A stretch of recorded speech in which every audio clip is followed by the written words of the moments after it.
Hello everyone, welcome to today's session. I know there are still people joining, but we have quite a packed agenda, so I might kick off. So just to say good morning, good afternoon and good evening to all participants and presenters who have joined us for this APEC workshop focusing on tourism access and inclusion, best practice guidelines for tourism MSMEs.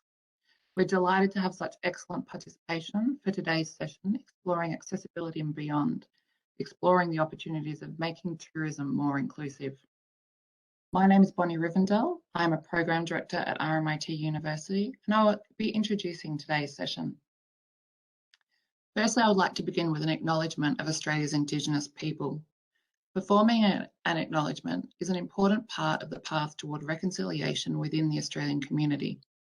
As such, I would like to acknowledge the traditional owners of the East Kulin Nations, the Boonwurrung and Wurundjeri people where I am speaking from today, and pay respects to their elders past, present and emergent.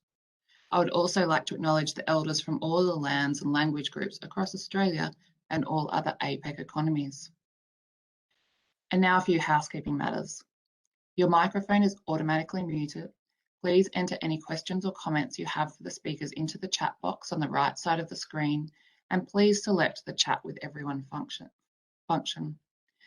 Please also note that this session will be recorded, and the recording, as well as the slide decks and videos, will be available after the event. Our facilitator for today is Martin Heng. Martin is an innovation educator who specialises in accessibility and has been working with tourism MSMEs and specialists across the Asia Pacific for many years. I'm very much looking forward to the session he's put together today. Over to you, Martin. Thank you very much, Bonnie. And good day, as we say here in Australia.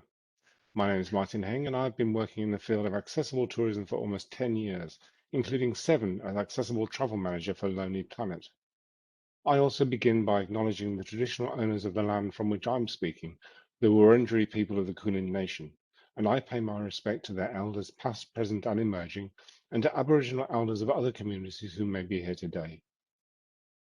I would like to thank and congratulate APEC, the Department of Foreign Affairs and Trade, and Australian Aid for mounting a series of workshops on such an important topic. It has been a privilege to put this program together. I'm also deeply grateful to the many experts who are sharing their deep knowledge, experience, and passion with us. I'm honoured to count each one of you as a colleague. There's been increasing interest in accessible tourism in recent years, especially since the UNWTO designated World Tourism Day to Tourism for All in 2016. Simon Darcy, who gives the closing keynote speech to this webinar series, has been publishing books and articles on accessible tourism for more than 20 years and provides the following definition. Accessible tourism enables people with access requirements, including mobility, vision, hearing, and cognitive dimensions of access, to function independently and with equity and dignity through the delivery of universally designed tourism products, services, and environments. This definition is inclusive of all people, including those traveling with children in prams, people with disabilities, and seniors. So this workshop series opens with a broad-ranging introduction to the latest thinking and significant developments in the field. Some of the world's thought leaders and leading practitioners explain why accessible tourism is so important. They highlight the economic benefits of engaging in this segment, and crucially, they demystify it. In the second workshop, experienced tourism service providers tell how they have successfully catered to this market segment, and you will hear how travelers themselves with disabilities have become important drivers of change. The third workshop features representatives from regional park services, NGOs, and advocates that are facilitating access to nature. Then, leaders of 2 of the world's foremost NGOs in the field will share how they are working with governments, destination management organizations, and other stakeholders to create networks and share knowledge. Simon Darcy will reflect back on the series of workshops, drawing conclusions and pointing to next steps. We hope to deliver key messages, as well as offering practical and clear advice that are relevant to both policymakers and tourism SMEs in the APEC region. With 1 billion people, that's 15% of the world's population living with some sort of disability, ensuring equal access to travel is simply the right thing to do. In fact, the first human rights treaty of the 21st century was the Convention on the Rights of Persons with Disabilities, and Article 30 specifically calls on states parties to ensure that people with disabilities enjoy the benefits of tourism.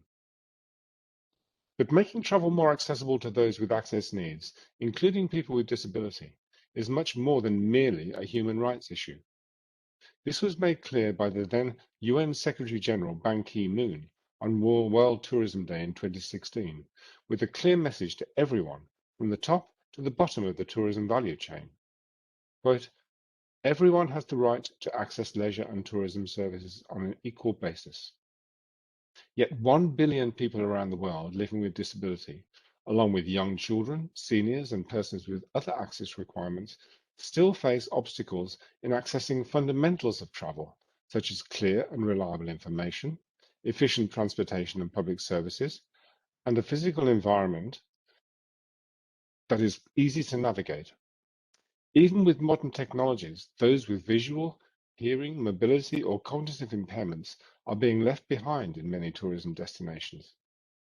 Accessibility is both an important market opportunity and a central to responsible and sustainable tourism policies and business development strategies. I encourage policymakers, destination planners, and companies working with people with special needs to work together to remove all barriers, mental and physical, to travel.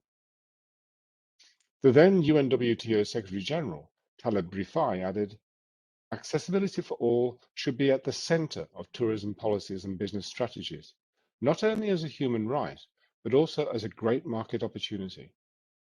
With the world's population aging, all of us will benefit sooner or later from universal accessibility in tourism. We thus urge all countries and destinations, as well as the industry, to promote accessibility for all in the physical environment, in transport systems, in public facilities and services, and in information and communication channels. Around the world, tourism professionals are increasingly realizing that making their businesses accessible offers an economic opportunity by tapping into a market that is neither niche nor small. It's a misconception that people with a disability don't travel. We do.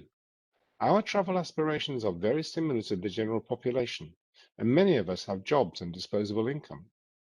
We may not travel as much as the general population, but throughout this workshop series, you will hear some of the reasons why this might be the case.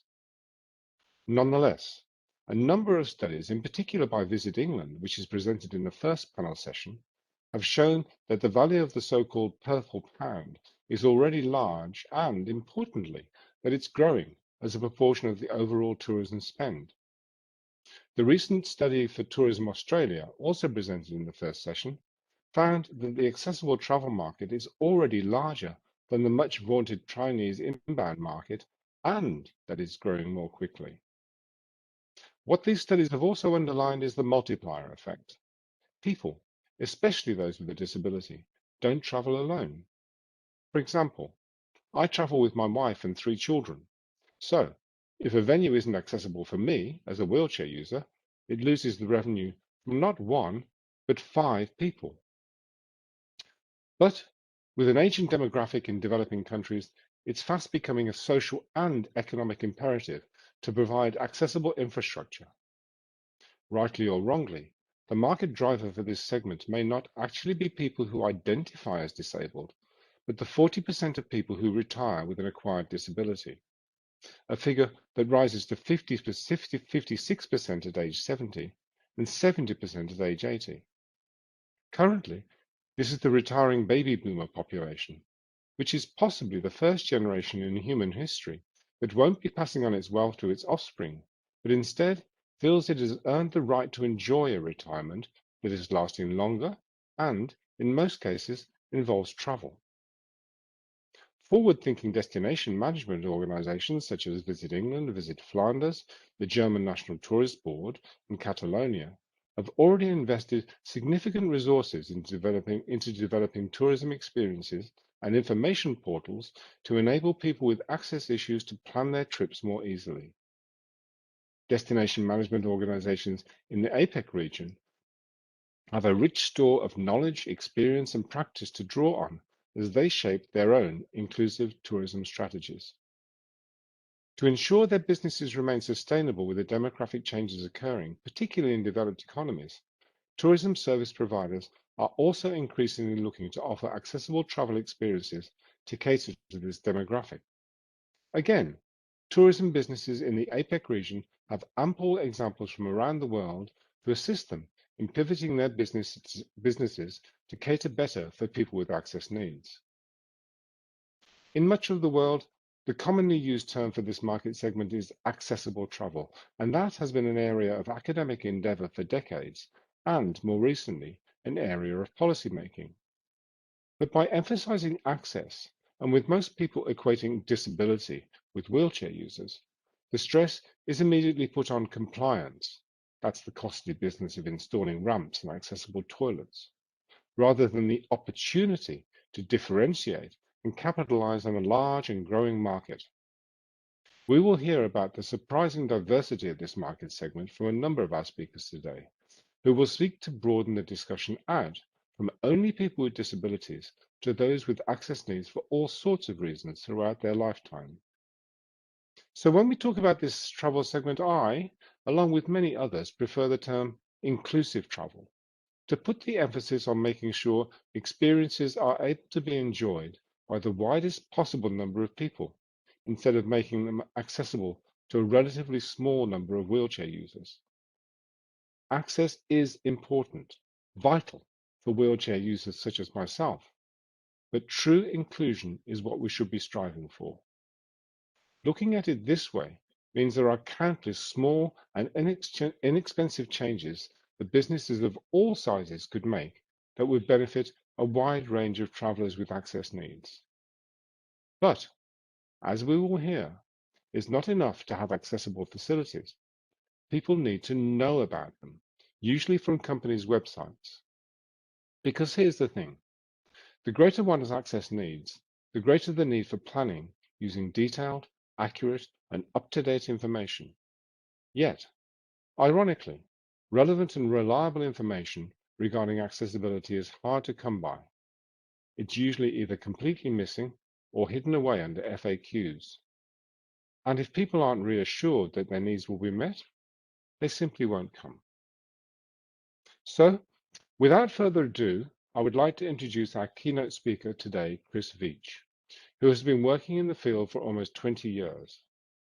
A former Vice Chair of Tourism for All UK and a former Disability Access Champion appointed by the UK government, Chris has worked closely with the European Commission, Visit England, Visit Scotland, Visit Wales, as well as Austrade, Tourism Australia, and several local governments. He is a member of the European Network for Accessible Tourism and England's Inclusive Tourism Action Group. Thank you, Kevin, if you could put the first video on. Hello, I'm Chris Veitch and I'm based in the UK, and I was delighted to be asked to give this presentation and share some thoughts and insights in accessible tourism, which for me is an area of great interest and has been for over 20 years now. And as you can see from white hair and beard and glasses, it's one that's of growing interest to me as time goes on. So let me, without further ado, move on to talk about what I want to talk about today in this presentation. So I want to look at the why. Why should we be interested in inclusive tourism? Different ways to view it, and some good practice principles, such as looking at customer service, information, universal inclusive design, and there are also resources for more detailed tips, but these are on the slides at the end. I'm not going to talk to them, but you will be able to see them in the slideshow if you get access to that. So the why. Well, basically responding to meeting the requirements of underserved markets, such as disabled people. I'm not going to talk to value and volume, others will do that, but needless to say, it's a massive market with huge potential out there, and we should recognize that those destinations and businesses that are already addressing this will be ahead of the game. So if you want to be competitive, you need to start this process as soon as possible. And the other reason for that is that the changing markets, the second point here, the changing markets, the aging population. So we, and I include myself in that, begin to have access requirements. We're not labeled as disabled as such, but we have access requirements. That's because we're people, and therefore we actually have the same things. So it may well be hearing, visual, or some other long-term illness that's impacting on us, and we need adjustments when we travel. The baby boomers have got the money, the desire to travel. They just need to actually have the environment that enables that. And the other factor is that we have the growth, certainly here in the UK, of 3G, three-generation holidays. You may have the great-grandparents traveling with great-grandchildren. And that's another reason for servicing this market as well, because otherwise that's going to be an opportunity lost. Improved accessibility also offers to enhance existing visitors and their experience, because basically you're putting a focus on individuals, on the customer, which I think is really important.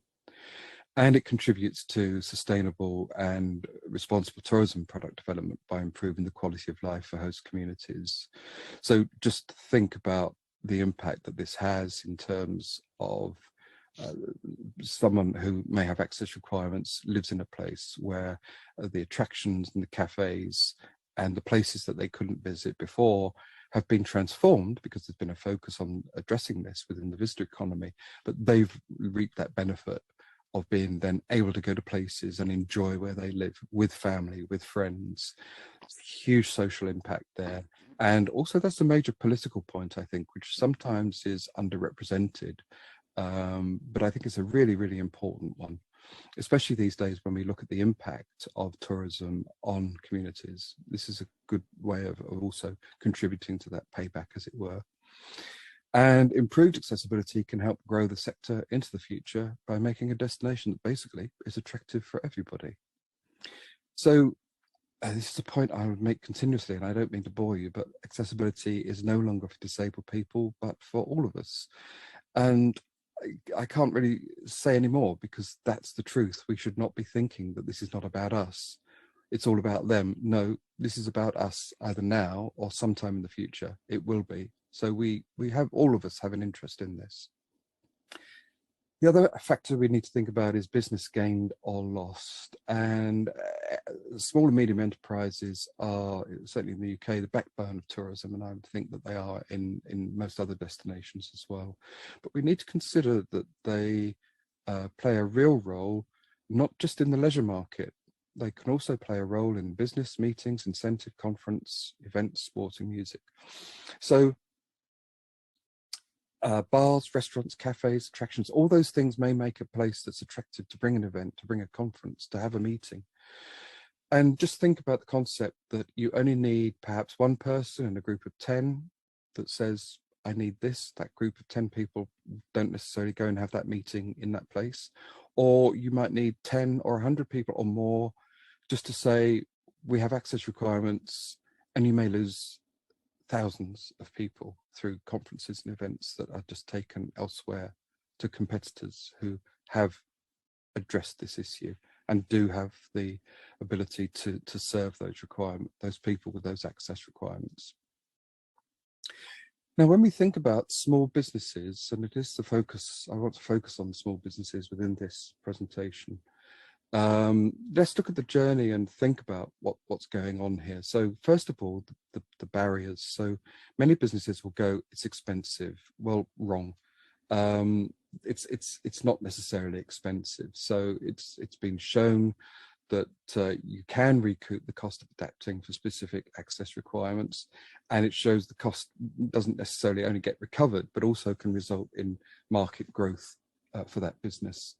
And far from being a niche sector, accessible tourism offers a huge market opportunity across all markets.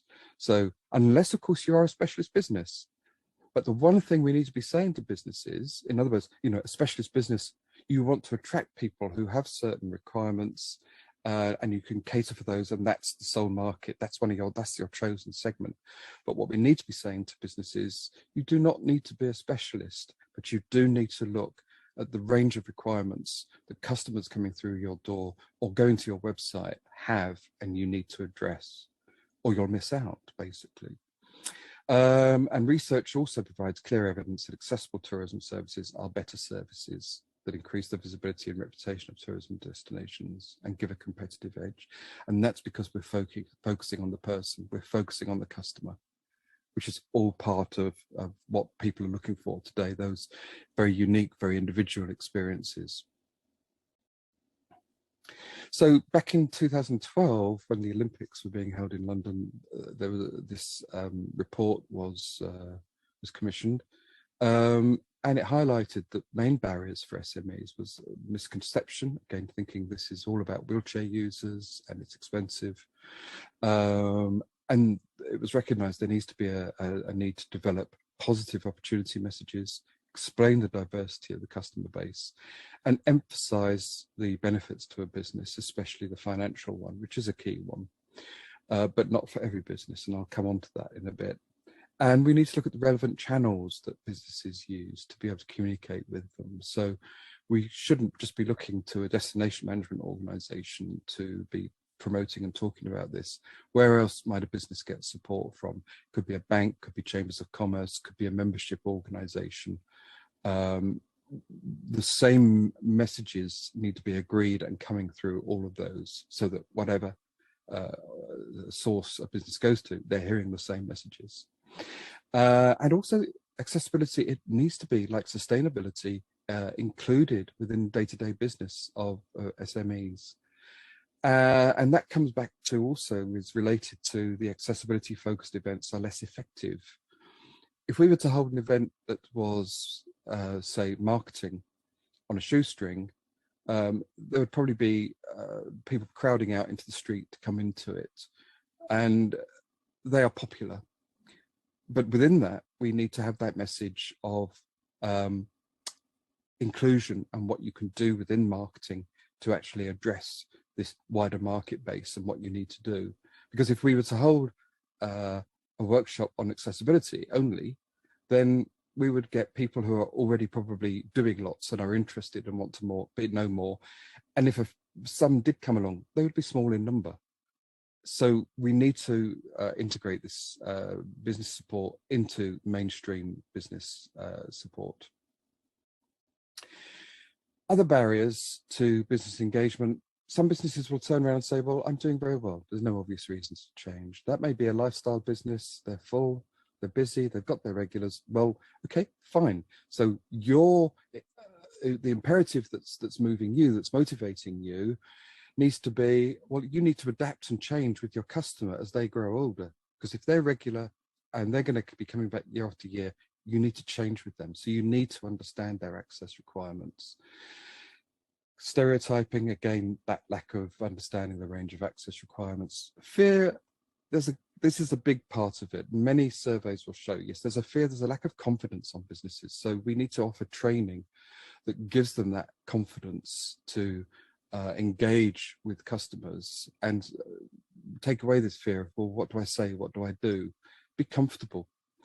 No perceived demand. You know, well, no one's asking me for these things. Well, why is there no demand? Well, because firstly, they may not be doing anything. So fine, they're not going to be asked.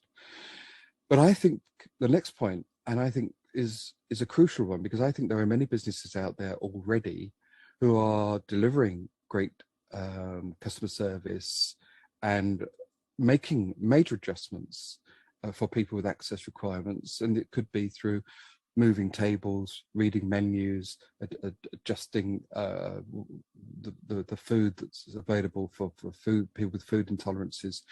But they're not necessarily registering that they're doing this in terms of accessibility or inclusion. But what they need to understand is that it's great that they're doing this, but actually they then need to provide relevant information and market this element of their business more, so that people who have the access requirements can help plan and understand where they can go and have a great experience. The other key thing is the destination as a whole may not be supporting them, because the destination may not be very clear in its aim and ambition to be an inclusive destination. Because there's little point in having an accessible hotel if there's no attractions, bars, restaurants and other facilities, and the public realm isn't accessible to go to. So there needs to be this synergy, and businesses need to understand they're working with the context of the community, business community, all driving towards the same ambition, which has to be led by the local destination. So coming back to the earlier point that I made, and I'm not going to be talking to the whole of this diagram, you know, if we look, some of the key drivers will be the legal framework, the economic benefits, and for some the social benefits, because some business owners will have lived experience or families or friends that have access requirements, and therefore they feel they want to do something. But it's not always about growing the market, as I mentioned earlier. So if we look at the top half of this model, what might be the potential destination or business aims? It might be to improve the welcome and customer service, improve or increase market opportunities, address seasonality, or create a USP. We need to segment our messages as to how we sell this to businesses. So we need to actually see inclusive or accessible tourism as a business tool, not simply as a destination in itself. In other words, that we're doing something to help improve opportunities for disabled people. No, actually addressing inclusion can help you be more competitive. It can help you achieve other objectives. So we need to sell this in a subtle way, because we need to talk in language that businesses understand. If we talk inclusive and accessible tourism, I think a lot of businesses, I mean, I've had businesses say to me in terms of when the term accessible has been used, well, we're just off the motorway. So we need to talk to them in language of business, of their objectives, and hook into what their ambitions and their goals are. The other key factor, I think, is it's all about balance. And as I said earlier, we're not asking businesses to be specialists. So we need to think, what's of value to the visitors and achievable for businesses? We need to bear in mind, this is only one segment, one part of a business.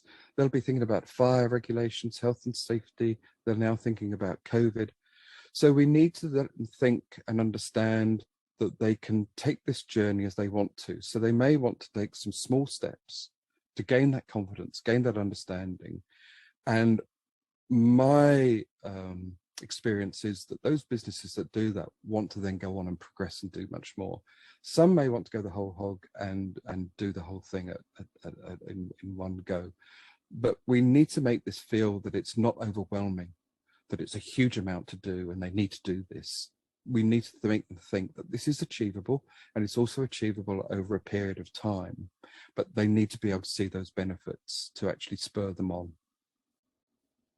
So what drives tourism destinations and businesses? Well, what else can there be, surely, than the customer? Many businesses will say the customer is the heart of all we do. I do question that sometimes, because also I question that, though, from that fact of, well, if you're not thinking about the different access requirements that are out there, you're not really thinking about us being at the heart of your business, because there are people on the peripheral that you haven't considered to be able to engage and enjoy what you're offering. So this is a quote from a training consultant who I met, and she says, and I think this is a great quote because it sums it up: if you don't listen to your customer, you can't understand what the customer needs. If you don't understand what the customer needs, you can't deliver excellent customer service. And inclusion is all about delivering excellent customer service. So it means we need to know our customer. So we need to know the different needs that are out there. So know your customer. And in other words, let's see the customer, not the disability. We also need to remember that not all disabilities are visible. Some are hidden. And we also need to take into account some people can have more than one impairment. So someone might be a wheelchair user, but they may also be, may have a hearing or a visual impairment, or have dementia, or some other medical condition. If we look at this Visit England breakdown from 2014, and I think this breakdown is probably still relevant. I don't think it will have changed that much at all.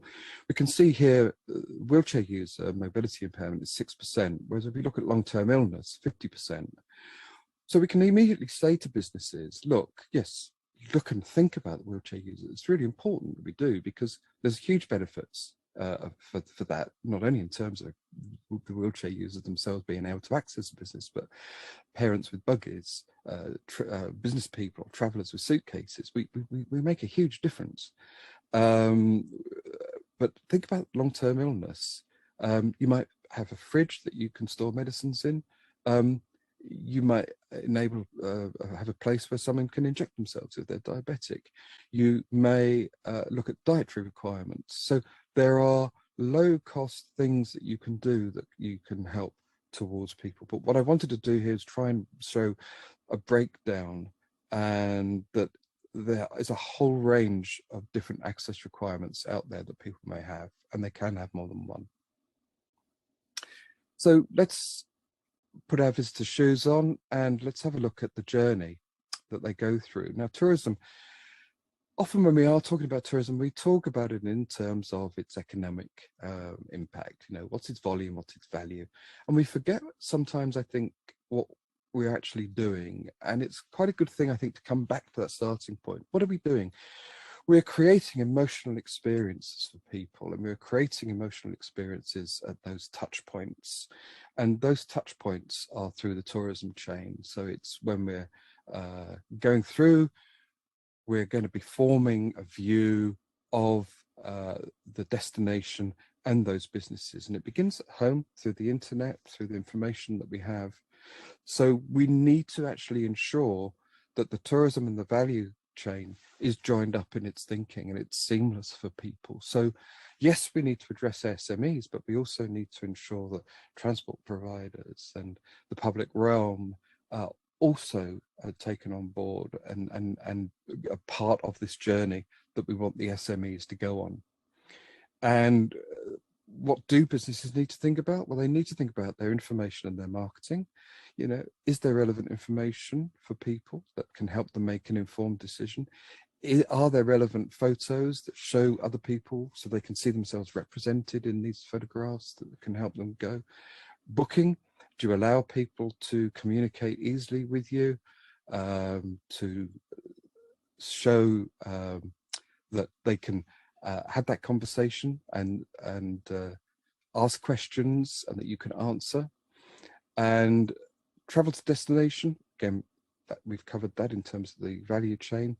The destination experience, again, the value chain, picking up that it's seamless. And again, the travel home, and then the recollection of experiences. That's where all the sums of all the emotions that's gone on from the beginning of the journey will be summed up and reflected.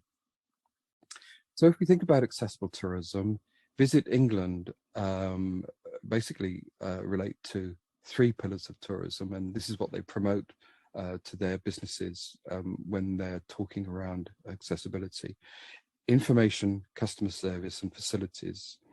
I've added the other 2 pillars there, transport and the built environment, because I've mentioned those. And they're really key because the destination needs to address those if we're to help businesses when they're addressing these other 3 elements. And it's these 3 elements that I basically want to talk through today. So the first element is customer service.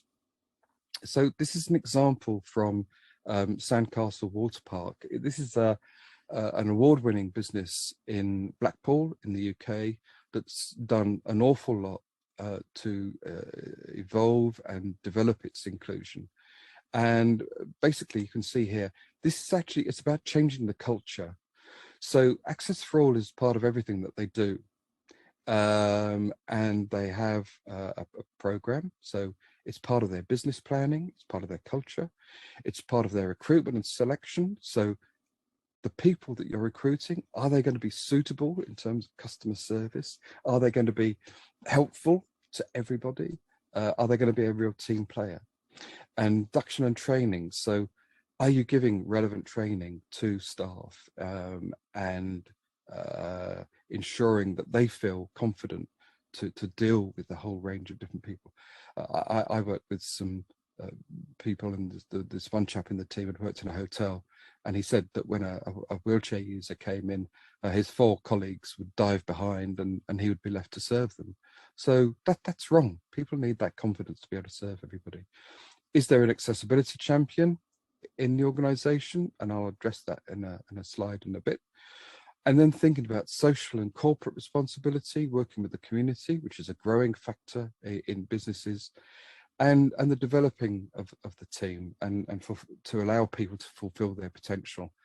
So it's a really important and integral part of the selection process and the training process that effective customer service, which is going to be good for everybody, is delivered. Another key factor often can be overlooked is to employ disabled people, because it can increase the number of high quality applicants for jobs. It can create a workforce that reflects the diverse range of customers that are served, and it can bring skills to the business, such as the ability for sign language. And the other key point is, if you've got disabled people, people with different requirements, then it gives confidence and understanding to others in the team. And the other thing is that really, I would encourage all businesses to listen to their staff, talk to their staff. Some will have lived experiences. A lot of people have family and friends who have access requirements, and they can bring that experience into the business and share that. So there's a lot to be gained by talking to staff.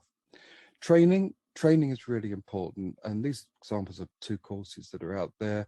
This one is from ENAT on the left, accessible training, and on the right is training from a European project, which Elevator is for tourists, tourist guides rather. And then champions. So champions can make a difference. So in a business, is there someone who champions sustainability? If so, there should be a champion also who champions inclusion or accessibility. And VisitEngland here have got a sheet which sets out some of the things that an accessibility champion can do. In other words, it's that test. It doesn't need to be a manager, but it's someone who says, well, if we're going to do something different, have we just checked that this group of people are going to be okay? Or, you know, have we thought about such and such for this different groups of people? It's a check, and it's a useful check to have. And of course, the best thing that you could ever do for any of your customer service anyway is ask customers, how can I help you? That's going to be the best advice that any tool could give you. In fact, that could be the training for accessible tourism. How can I help you? And then listen and respond accordingly. But also to ask the customers, how are we doing? What could we do better? But then most importantly as well, is tell customers what action you've taken as a result of listening to their feedback. So then we look at information. And here we have a quote: accurate information gives you the power of choice, which we don't have at the moment.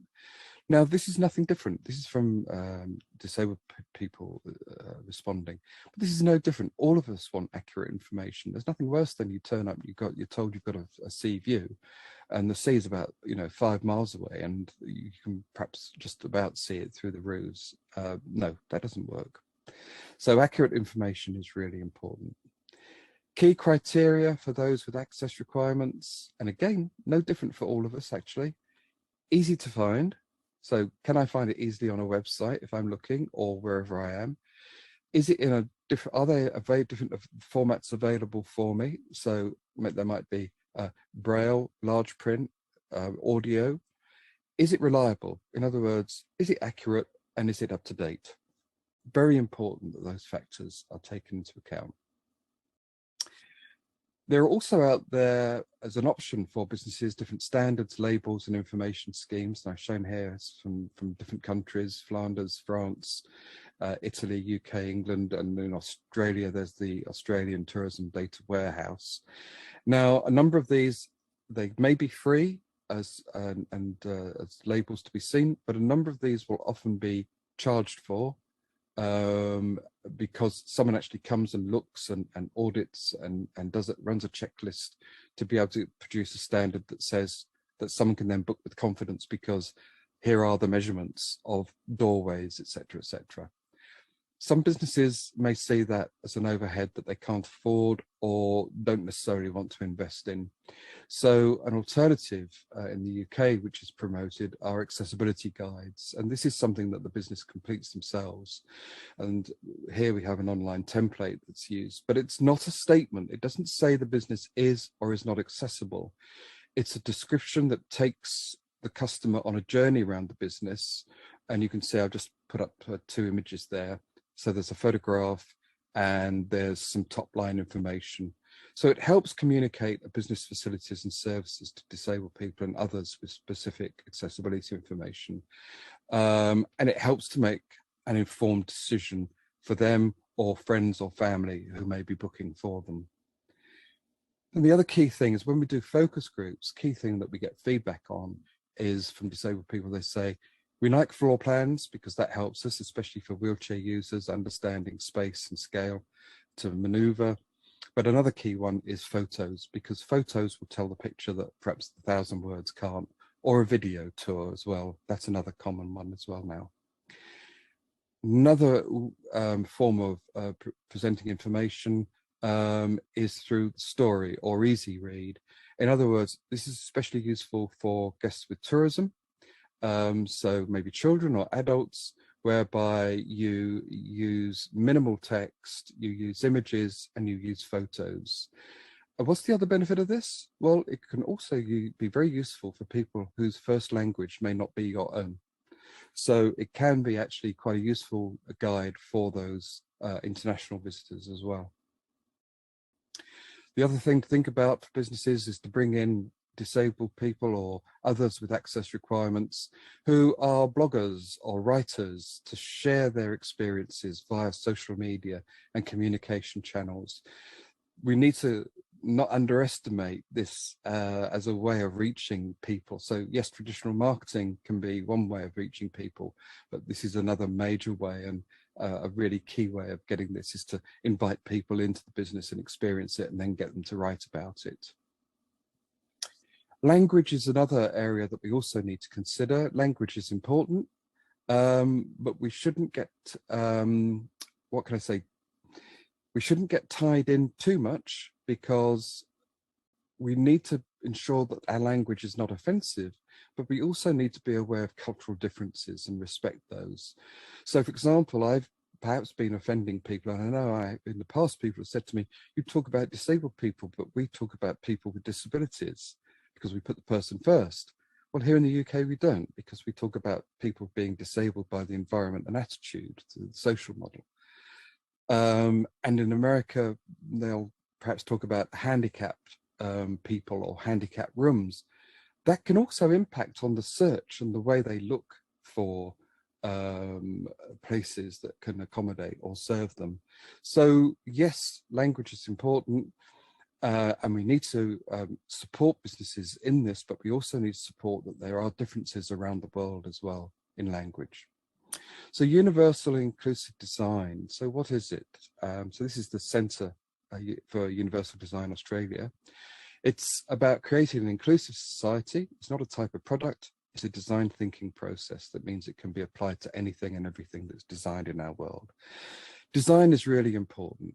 And I want to give an example here of good design. A company called Motion Spot was asked by Bespoke Hotels to renovate an historic hotel, or an historic coaching inn rather. So this shows also that you know, some businesses will try and use a historic environment as an obstacle for not making change. Well, you can make change, and it can be complementary. And it can pay. So here we have an example where over 12-month period, they were able to deliver £6,900 additional revenue per room versus the standard room by making sure that they're accessible. And you make attractive design because a person who has an access requirement, a disabled person, doesn't want to stay in a clinic. So you make that attractive for them. But the other key thing is you then make that room attractive for all of us, because often if people are given an accessible room, they don't want to stay in it because they say, no, this room is horrible. So looking at design, which can be attractive, needn't be much more expensive, can have a huge impact. So if I was to sum up for SMEs, so when to think about accessibility, basically all the time, in everything you do, check across all business activity to ensure that customers with different access requirements feel welcome to maximize business opportunities. The top 3 barriers we know from research for disabled people is the lack of welcome, So that comes down to customer service and training, the lack of relevant and appropriate information, and the lack of appropriate facilities. So those three things can be addressed. So think about customer service. How is the customer service organized? Is it to suit you or is it to suit the customer? How flexible can you be? Can you move the furniture? You can earn money by moving furniture.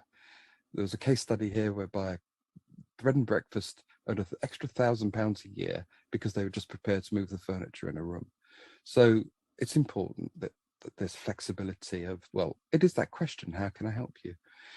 Also look at relevant training opportunities that are out there to support you and the staff in looking at this part of the market. Information, when commissioning a new website, ask for it to be accessible, ensure it's accessible. Why? Because you'll be able to then attract a much wider audience, bigger audience, and also research shows it's more cost effective, and it's far more effective in terms of search engine optimization. So it's actually really good for a business on so many levels. Let people know what is offered through any standard scheme that you may join, an access guide, photographs and videos, as I mentioned, and then offer easy read and alternative formats, again, as I mentioned. Facilities, look at low-cost options that can make a difference. Magnifying glass can help someone who may have a visual impairment help see something that they can't read easily. Pen and paper or a phone even can help you communicate with someone who's deaf or has a hearing impairment. Doesn't cost much, but can make a huge difference to that person and to you. And then buildings and infrastructure, look at making structural changes at two key times in terms of inclusion. New build and refurbishment, because it's much cheaper than doing a retrofitting. And as I mentioned, design, it's really important, make it attractive for everybody. So unlocking the potential, a key role for destinations, what are the building blocks? So SMEs cannot do this on their own. So local authorities, destination management organizations, key stakeholders need to be brought together, which includes users and SMEs, to actually help offer this change and benefits. So the key thing is to firstly understand the benefits of inclusive tourism and what the business case is. So there's lots out there to help you with that. Then develop policies and strategy which are relevant for you at possibly country, regional or local level. And then a destination audit. Look at what you've got in the destination. What do you already have? You could run with that already. What can be improved?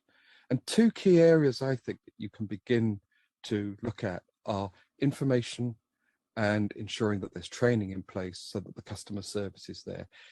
Improve information provision and improve training and the customer service that's offered. You go a long way to beginning that journey of being more inclusive. And then create partnerships with relevant partners to help develop business awareness raising with a focus on inclusion, and signpost to different tools and resources that are out there to help people. So bring local government, transport, bring users, people who actually have lived experience, so representative groups, they may be access groups or charities or different people representing different sectors, so maybe older people, disabled people, different impairments. Then look at the source of business support, coming back to again that channels of communication and information, chambers of commerce, banks, membership organizations, work with them to get a consistent message going out to business. And then business awareness raising and focus on access, this signposting to tools and resources for people. And then business awareness raising with a focus on inclusion.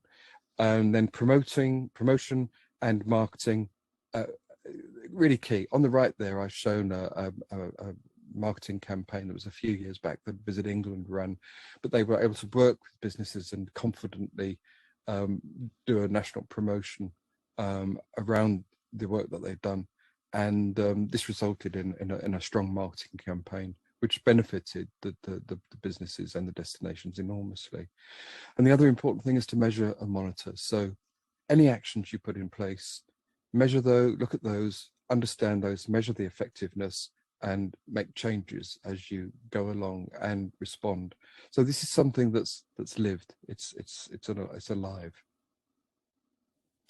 So the last word I would give to Peter White, who says this: stop thinking about access as access.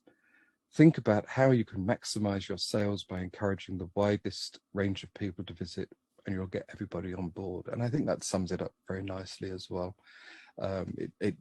It ties in with the quote from Tricia: think about your customers' needs.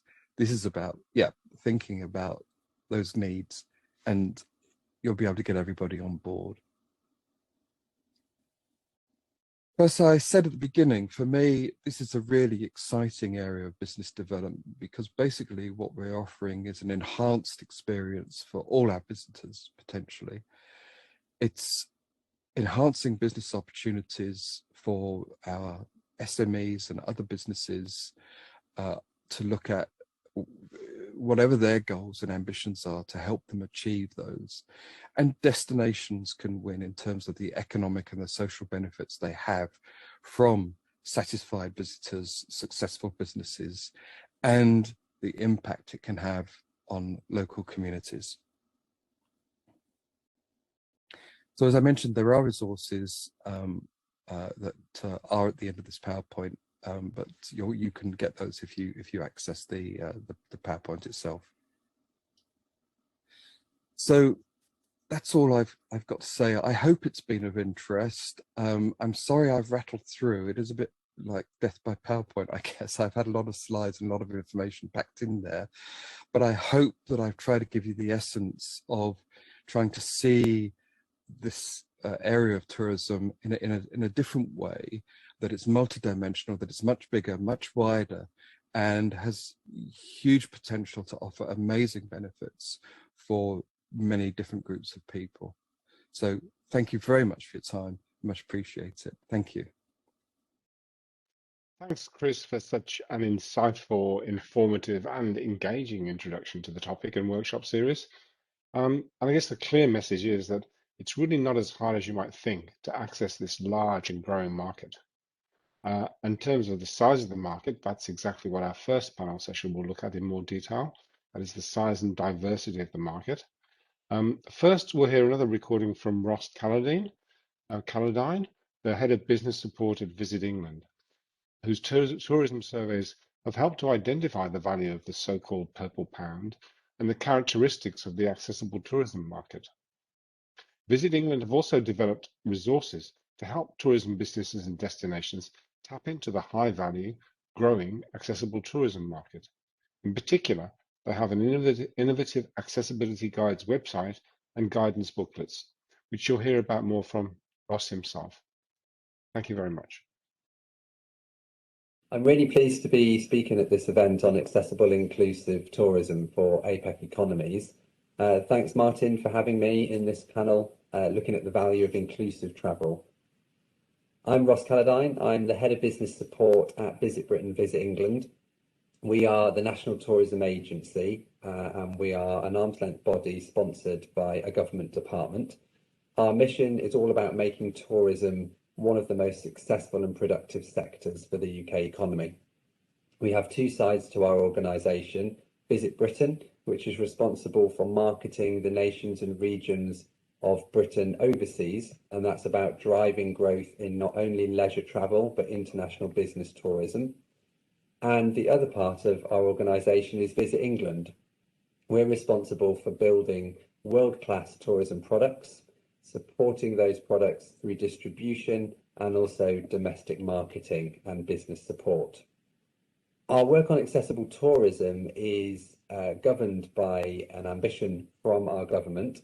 Most recently, it was published in the Tourism Recovery Plan, but initially in a strategy document called the Tourism Sector Deal in 2019. And that ambition is for the UK to become the most accessible tourism destination in Europe by 2025. In a nutshell, what we mean by accessible tourism is tourism experiences that can be enjoyed by everyone, people with physical, sensory and cognitive impairments, but also others with a range of different accessibility requirements. On one slide, just looking at our approach, we manage a programme of activities in support of the government ambition around accessible tourism. We've developed the business case, and that's what I'm going to focus on today. We've also spent a lot of time working in partnership with leading disability charities and organisations to develop a wealth of business support resources and toolkits and case studies. We provide accessibility assessment for visitor accommodation businesses across England. We do a lot of our work in partnership, and we convene a group called England's Inclusive Tourism Action Group, and that brings together a lot of the leading stakeholders who are all driving and striving to make England one of the most accessible destinations. We also do a lot to recognise best practice, and through our annual awards, the Visit England Awards for Excellence, we have a category called the Accessible and Inclusive Tourism Award, and we recognise the very best inclusive and accessible businesses each year. Over many years now, we have done projects to develop accessible tourism itineraries, and our most recent project is underway now, where we are developing an itinerary in one destination, and for the first time we will be promoting that internationally to a couple of European markets, as well as domestically. And then there is our marketing, and that's across Visit Britain and Visit England marketing activities. And we'll be doing some really interesting and innovative work with a comedian most recently on a domestic marketing campaign for accessible experiences. But today, as I say, I've been asked to focus down on our work in identifying the business case for accessible and inclusive tourism. It's important to say, though, that there are three main drivers for accessible tourism: legal, and there are legal obligations on businesses; the moral and social argument that it is just the right thing to do; and of course the economic drivers. And the business case really is about the economic drivers. So a number of years ago we had an objective, and that was to derive the volume and value of the accessible tourism market to present the economic case. So our methodology was to periodically include a new accessibility question in each of the three main tourism surveys that we run. And they are the Great Britain Day Visitor Survey, as it says, that looks at day visits; the Great Britain Tourism Survey, which looks at what we call domestic overnight trips, so that is British people holidaying at home; and the International Passenger Survey, which looks at inbound trips, so people visiting from abroad. So the question that we now have in those surveys periodically, the most latest wording: do you or any of your travelling party have any of the following health conditions or impairments? And then there are about 13 different coded answers. They cover the key types of impairment, from sight loss, hearing loss, also physical and mobility impairment, both wheelchair user and non-wheelchair user, learning difficulties or intellectual disabilities, such as dyslexia, ADHD, Down syndrome, dementia, most notably Alzheimer's disease, a mental health condition, such as anxiety condition, depression, schizophrenia, a social communication impairment, such as an autism spectrum disorder, a long-term illness or health condition, which may reduce the ability to carry out day-to-day activities, so that might be cancer, heart disease, diabetes, or a severe food allergy. And we also ask if anyone thinks they have any other health conditions or impairments. So we're just going to look at some of the key findings from putting this question into those three surveys. The headline is that we are able to quantify the value of accessible tourism in Britain as around £17.7 billion a year. This was pre-COVID. That breaks down to around £15.3 billion in England, £1.3 billion in Scotland, and £1.1 billion in Wales. The rest of my presentation is going to look specifically at the England part of that market. So a few infographics to show you the results. The contribution to the volume of tourism. So currently, people with accessibility requirements, that's impairments and health conditions, and their travelling party, they make up around 1.9% of all inbound trips. And that was last checked in 2018. For domestic overnight trips, this raises to around 15%. And for day visits, it raises further to around 20%. And actually, in the UK, we have around 1 in 5, 20% of our population who have a long-term health condition and impairment. So the day visit percentage is much more in line with that.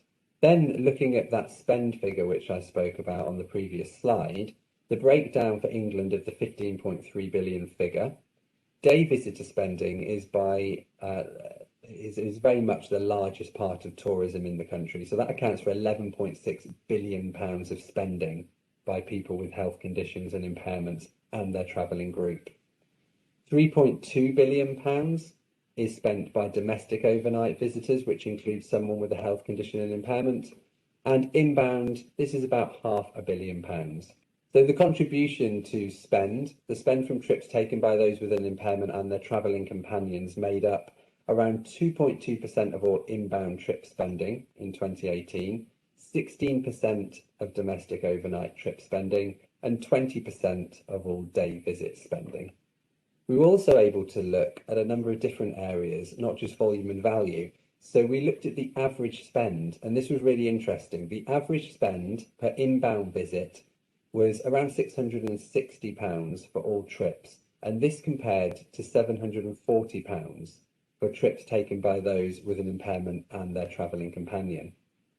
The average spend for domestic overnight trip was 191 for all trips, and this compared to 210 for trips taken by those with an impairment and their companions. So what we're seeing here, the finding, is that there is a higher average spend per trip for the group that have impairments in their group. We've also looked at length of stay, and the upshot here is that this group, people with impairments and travelling companions, do have a longer average trip duration. So for inbound trips, that was 11.6 nights, and this compares to 7.3 for all trips. And for domestic overnight trips, this group averages 3.3 nights for their trip, which is above the average of 2.9 for all trips. Also able to look at the age of the traveller, and it's probably not surprising that the finding here is that there is a higher age profile. So those aged 65 made up 7% of all inbound visits, compared to 39% of trips taken by those with an impairment and their travelling companions. Those aged over 65 made up 16% of all domestic overnight trips, and this compared to 35% taken by those with the impairments and travelling companions. And we're able to look at this for day visits as well. Those over 65 made up 17% of all day visits. This compared to 26% for the group with impairments and their travelling companions. So a much older age profile. And this really is driven because disability and impairment is typically driven by age. So we've got information available for you on all three of these surveys. The International Passenger Survey, we have a very specific piece of analysis around the question on visitors with health conditions and impairments. And I mentioned earlier that Visit England have a whole programme of work on accessible tourism. Our Make Your Business Accessible section on our industry website has lots of different resources available for tourism businesses and destinations. This information is freely available, and you're welcome to have a look at some of our guides. We have one on dementia-friendly tourism. We have top 10 tips. We've done a guide on welcoming autistic visitors. We also have a tool which helps businesses create a marketing document called an accessibility guide. So please do check out our resources. I hope that's been of interest. I'd be happy to, if you reached out to me, I'll be able to answer any of your questions. Sorry, I'm not there live with you today because of the time difference. Thanks a lot, Martin, and it's back to you. Thanks so much, Ross. I hope that presentation gave you an insight into the surprising size and diversity of the accessible travel market. Next, it is my great pleasure to introduce Lipp, the founder and director of the Open Doors organization, which is one of the pioneering organizations in accessible tourism. Open Doors conducted some of the earliest researches into the size of the accessible tourism market, with its first study conducted in 2002, and the latest conducted only last year. These studies are the only national market study of adult travelers with disabilities in the US and are viewed by the travel industry as the definitive source of statistics on travel by Americans with disabilities. Eric is a recognized expert in federal accessibility regulations and universal design. He also serves on disability advisory boards for Alaska Airlines, Royal Caribbean Cruise Lines, United Airlines, and the Transportation Security Administration. So without further ado, Eric, I hand it over to you. Thank you, Martin. I hope I'm coming through clearly. I'm in Chicago. I really appreciate the opportunity after so many years to come to APEC and speak about accessible travel and tourism. It's what I've done for the last 21 years. I myself, I have a disability.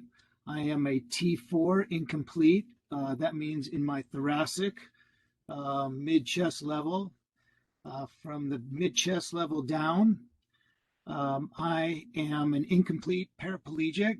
Where my right side, I don't really have muscle, and my left side, I'm neurologically damaged. So I walk with a cane, or often what's called a rollator or a walker. It's a little thing with a seat, but I most often you'll see me in a scooter. I use a small scooter when I travel. I'm an experienced traveler with a disability. I've traveled with others with disabilities. But my disability is something that I devoted my life to 20 some years ago when I founded Open Doors. And Open Doors, we have a mission of making goods and services accessible to people with disability in travel, tourism, and transportation. So we represent also about 60 to 65 foreign carriers when they fly in and out of the United States. We represent them with the U.S. Air Carrier Access Act, and we worked all across the globe with carriers in local laws and civil aviation rules that have come out throughout the years. So Open Doors works with carriers in a lot of the APEC members, and as well as we are working currently with IATA, which is International Air Transport Association. They have taken on some very big initiatives globally for accessibility, on accessibility in aviation. They've got a lot of great topics. I would take a look at their website. So also Open Doors does research on airports through the Transportation Research Board. We've done access guides for the city of Chicago. It was the first comprehensive access guide done anywhere on the world. It was in 2004. It's called easyaccesschicago.org. But we've recently done a project with the I Love New York campaign throughout the state of New York. And I encourage you to go to the I Love New York homepage, where they have a landing page now for accessibility. Really at Open Doors, what we push is, equity, even versus equality. I love this graphic that I stole, and I give them credit for it, but you can see it speaks thousands of worlds. It speaks to everybody. And sometimes we can speak to everybody through pictures without having to speak any language. And as you can see, we aim for the far right. We want systemic barrier removal. And I think that everybody's talked about design, and I want to stress more and more, design is so important. And really at Open Doors, we believe that accessibility in tourism is run on two things. Language and design, and understanding how to language, meaning how to understand to interact with people. Customers in general, right? We've heard that today already a couple times. Just generally communicating with customers and words and how to speak to somebody and things to be afraid to say and not to be afraid to say. And how language different everywhere you go. Language differs all over the world. And you have to remember that I want to mention that it's good we use person first language. I prefer person first language myself. I encourage, that's what I like, is to be defined by my name, not necessarily my disability. All right, so my next slide. gets into our study, and that is what I am here to talk about. What we did at Open Doors with our market study is that we really have done them in 2002, 5, 15, and now 20. And this is really the voice of people with disabilities. This is what us speaking and saying to, the world, here's how we want to travel. Here's how Americans with disabilities travel. And I should mention that we use 18 and older in our studies, all of them. So remember, 18 and older. Next slide, please. So right now, one of the things that I definitely wanted to cover in the last study was COVID, because we did it in 2018, 2019. I wanted to hit in 2020 how people felt about COVID. And most travelers, as you can see, they said they were planning to travel at some point after COVID, and 91%. And we thought that was not just that's not just a saying, that's people yelling, hey, we're coming out, we're ready to go too. So open your doors and understand that we have the same thirst as everybody else. So get ready after COVID. I expect to see numbers of people with disabilities going through the roof, especially because, as it's been mentioned numerous times, that the 65 and older usually identify as having disabilities. Just in general travel here, these numbers at the top are really important. There's a $58.7 billion spent in the past 2 years. So you're looking at almost $60 billion in revenues of people with disabilities. It's just, the number speaks for itself. It's huge. It's up from 34.6 in 2015. So people are just getting a thirst to get out and go more places. And as things become more accessible, we do get out more. When we get out more, we don't want to just go to the one place that's accessible in the city. We want to go to restaurants now that are accessible. The next couple of things just show travel by air, which we do. We spend $11 billion in spending. That's huge.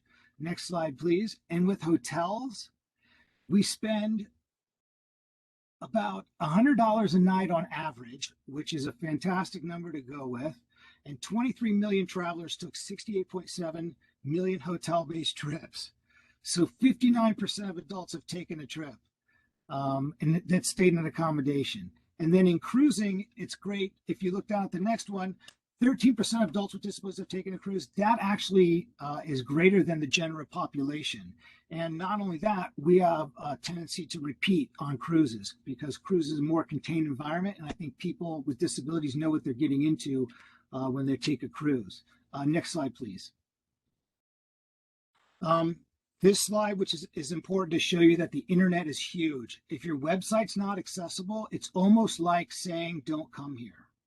Because as you can see where the three little screens are there, that everybody's reading things on the web, and people are actually booking. 55% are using websites or apps to book, not just find information. 55% are actually booking on there, which we believe is just a slight bit higher than the general population. So we love the web.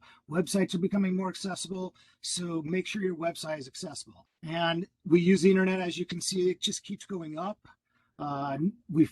Look at on the left side where you can see all the different things that we're looking to find. We want to find ground transportation. I think people have mentioned that a couple times. Ground transportation is super important.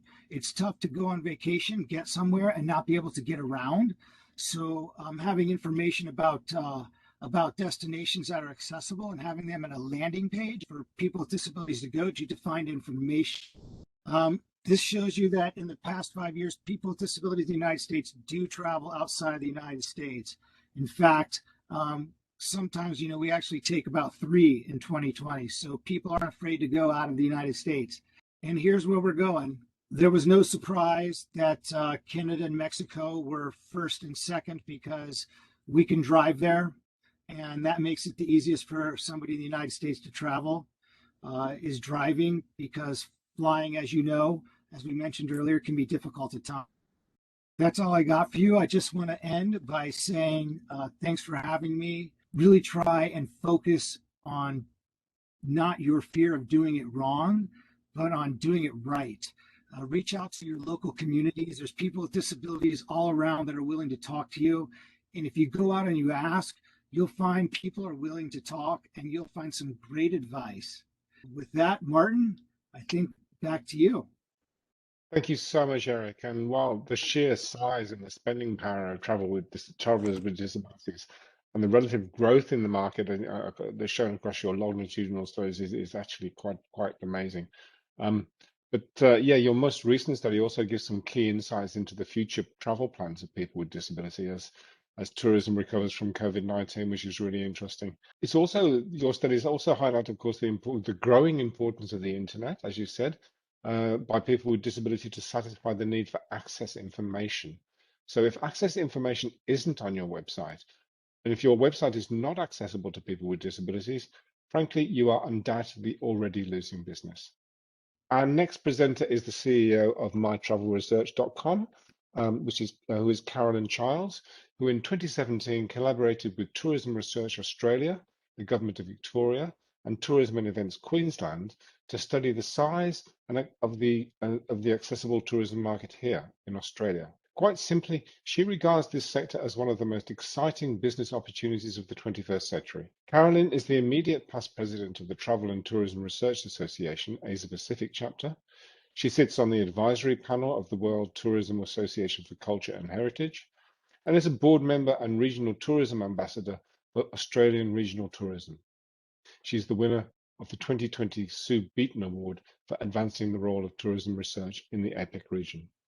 So without further ado, Karen, I'd like to pass over to you. Thank you. Thank you very much, Martin. And what am I? Which is Gadigal for hello. And before I go any further, I would also like to acknowledge the Gadigal people of the Eora Nation, which is where mytravelresearch.com has the privilege to be based, and to acknowledge their elders past, present and emerging, and their continuing connection to this place. I would also acknowledge that sovereignty in this land was never ceded, and we look forward to a treaty being made. Now, Martin touched on really where I would like to talk about value today, which is in the excitement of that. One of the things that constantly amazes me as a tourism consultant is this move. We've talked about the rights. I'm going to take that as given, that you know that the rights of people with a disability to live the life that the rest of us take for granted, I think we should all accept that. The second is this move into the idea of the economics of this. But all around the world, I notice, interestingly, that the economics as numbers alone doesn't necessarily make that argument. Really, what I want to do is try to take some of those things and touch on the thing that Eric mentioned right at the end, which is the excitement of this sector. I'm constantly amazed that other people don't share the excitement that I had when I first came into researching this. So we published some white papers on the subject of accessible tourism before Tourism Research Australia very kindly gave us the opportunity to come and replicate some of the work that we've seen people like Eric and Ross and Chris Veitch in the UK do. So really, I really want to take you on that journey to the excitement and talk to you about this. When I'm advising clients, I have a series of measures that I use to look at how they should divide this, because, you know, we can look at the value of a sector, but we also are aware that there's a bandwidth issue for destinations and for tourism businesses, which is why do I put my time and effort into this as opposed to other things? And I use broadly 6 measures for that. Every time I do this, I think of another one, but, you know, so I'm hopeful today some of you will bring me some ideas on that. But to me, when I look at inclusive tourism, it really does tick all of those boxes. And that's why, to me, it's one of these things that you should be looking to do, and how to do it, how to do that for destinations, how to do that for businesses, and really at the end of this, that idea of a mindset shift. So in pulling this together, I haven't just quoted the 2017 research that I did. Part of that was work research here in Australia, but we also did a kind of global scan of the data. So, you know, really I'm standing on the shoulders of giants in the work of people like Eric. But when I take that out and I talk to businesses, I do find, and destinations, I do find that people sit on the kind of spectrum of thinking about this space, which is how much, and we've heard these words earlier in some of the other presentations, how much people really are doing this because they have to. It's a legal requirement, or that they're starting to get into it, but then they start telling me all the reasons why they can't do this. So they started to look at it, you know, what I'd call the all very well buts. And I hear those words a lot when I present on this topic. And then there are people who, you know, are new to this And they're not driven by that compliance mindset. They're kind of starting to get a sense of that opportunity, but that fear factor that Chris Veitch talked about, and I think Ross and Eric touched on as well. To me, what I really want to do is to try and take you into this space of the excitement of this sector, because nothing else moves us. We know, I remember a very famous quote: I can sell people things they don't need. I can't sell them things they don't want. So what I want you to do is to feel the excitement and the desire to engage with this sector. Those 6 measures of a great market opportunity, some of the things that I look at, is it big enough? We've heard a little bit about that. Is it going to be something that if I invest now, I'm going to see a continuing return on investment because of growth?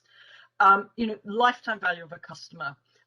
Again, one of the things that drives me absolutely bonkers in tourism is how little we pay attention to the lifetime value of customers. Is this right? Chris Veitch touched on this in this presentation, which is, how well does this work with what I have to offer? Am I a specialist business? What am I? But the other area I feel we very much underestimate when we think about opportunity in tourism is, where are the uncontested spaces? And finally, is this something that really is going to make my staff get out of bed? We are engaged in a global war for talent. I'm sat in lockdown in Sydney at the moment. We are already seeing tourism businesses, when we've announced our Freedom Day, who are sitting there going, I'm going to have tons of visitors, but I won't be able to open because I don't have staff. So those measures to me are all of the things that I think about when I'm advising people on opportunities to look for and to explore. And I'm going to talk to you now about how inclusive tourism ticks all 6 of those boxes.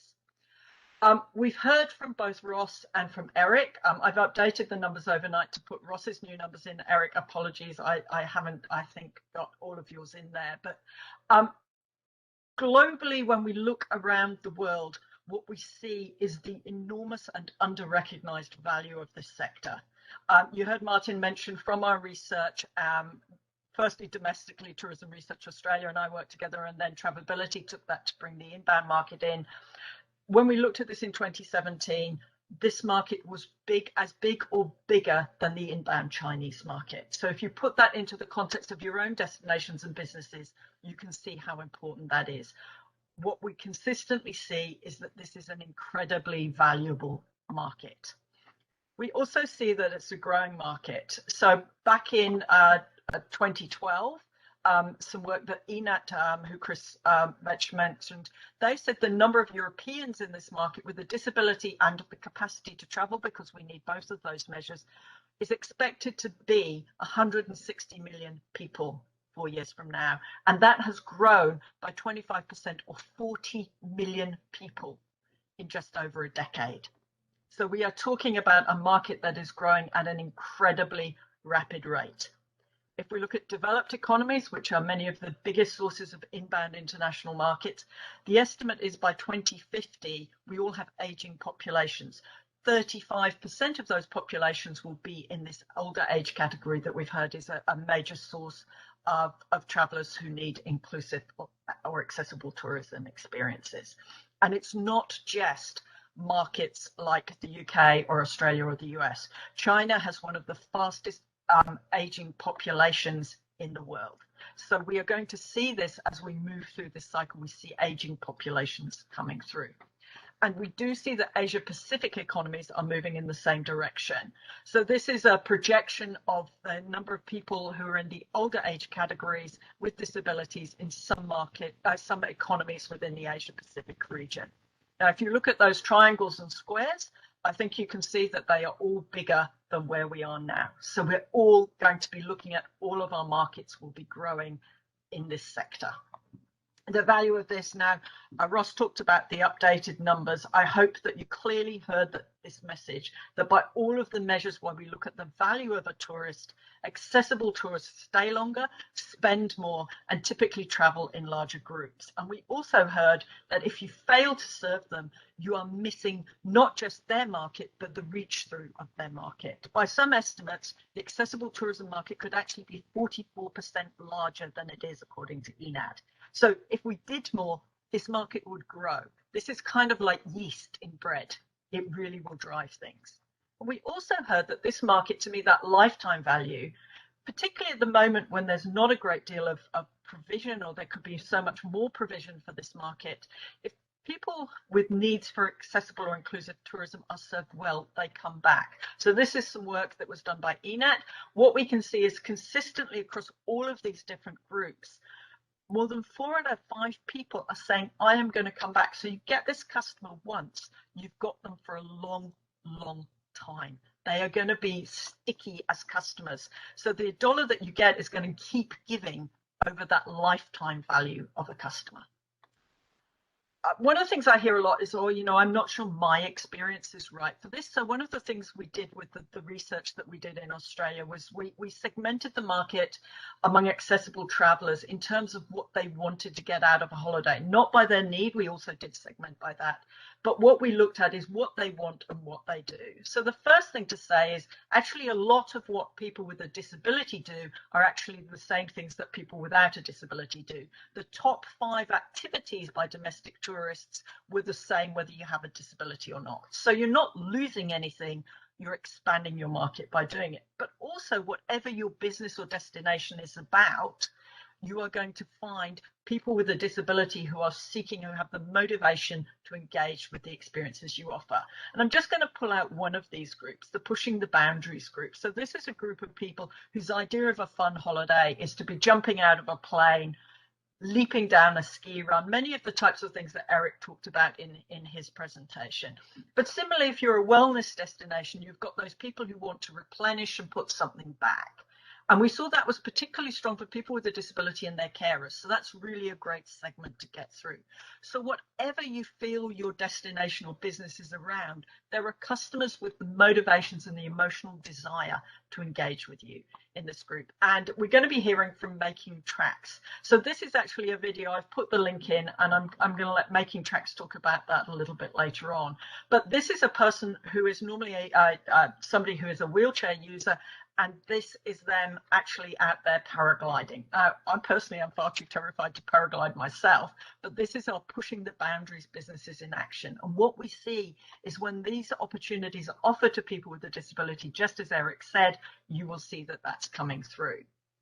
And also, you know, Chris Veitch touched on this idea of there are lots of different levels of the inclusive tourism market. So if you even just focus on older travelers or those families or those multi-generational, and you do a better job of that, you're still going to have a competitive edge over destinations and businesses that don't.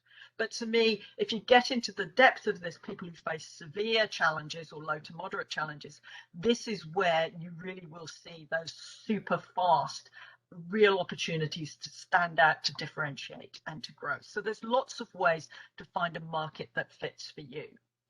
Now, the more this window is going to close, so this is why it's important to get in now, which is right now, this is in many ways uncontested space. We've heard from the leaders here, we've heard from places like Britain, we've heard from the work that Eric's doing in the US, we've had reference to places like Flanders. 2 out of 3 businesses in Europe don't actually sell any product that's accessible to that good. And often that's, again, that misperception. So getting in now really positions you to capture that loyal market before other people start to do it. But as this sector gets recognised, that window is going to come. Now, Chris referenced the Australian Tourism Data Warehouse. I had a look at this. So we have, I picked up for the area of Sydney where I live, 1,100 attractions offering and tours within 50 kilometres of where I live in Sydney. Only half actually even tell people what their accessible status is. And when we looked down into specific disabilities, 98% of them don't even tell you any more detail than that they kind of can do something for you. So, you know, do you want to be in the 2% or do you want to be in the 98%? And when we get down to that recognition that that's a serious commitment of accreditation that Chris referenced, you know, the proportions are tiny. So the opportunity to stand apart here is truly, truly enormous. And I hope you can tell by my voice how excited I am. And finally, in that war for talent, Again, both Chris and Ross touched on this. It's actually incredibly engaging for your customers. In my research, I talked to people like Shannon Airport, where they introduced a scheme where they would take families with autistic kids through the airport. And they talked about the impact that it had on their staff retention, their staff motivation.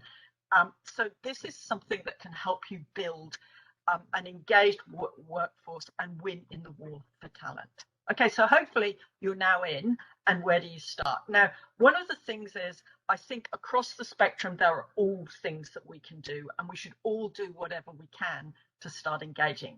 But I do see, and Chris touched on this also, that there is a leadership role for destinations in legislation, in terms of driving the kind of research that we did. I love the fact that Eric didn't wait for the government. I think that's fantastic. But realistically, that you can actually inspire and educate. You can set the frameworks, you can set the networks, you can set the grant policies. All of those things are destinations that you can do, and you can bring together those case studies and show that. And you can enable regulation that allows for that design. We've heard how critical design is. A lot of the way that legislation is framed at the moment is really about that compliance mindset. Whereas really what we want to do is having enabling light touch regulation. So these are all of those things. For the rest of us, you heard from Eric that actually people with a disability are looking and researching extensively. So telling people what you have, it sounds so basic, but I'm amazed by how many businesses don't do it. And that cross-industry priority, I think we all need to be working together to build and do things. At an individual level, it starts with listening. So what you're all doing today, that's very important to step educating yourself. Ask people with a disability. They very seldom get asked. They're thrilled to share their views. Absolutely every single interview I did in this project in the call stage overran by about 40 minutes because people were just so excited to talk to you.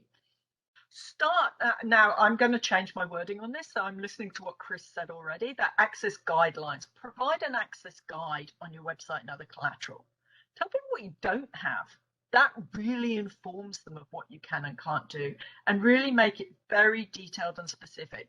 Don't assume that you know what they want. Let people with a disability have agency in this and carry it on. And like I say, promote it prominently.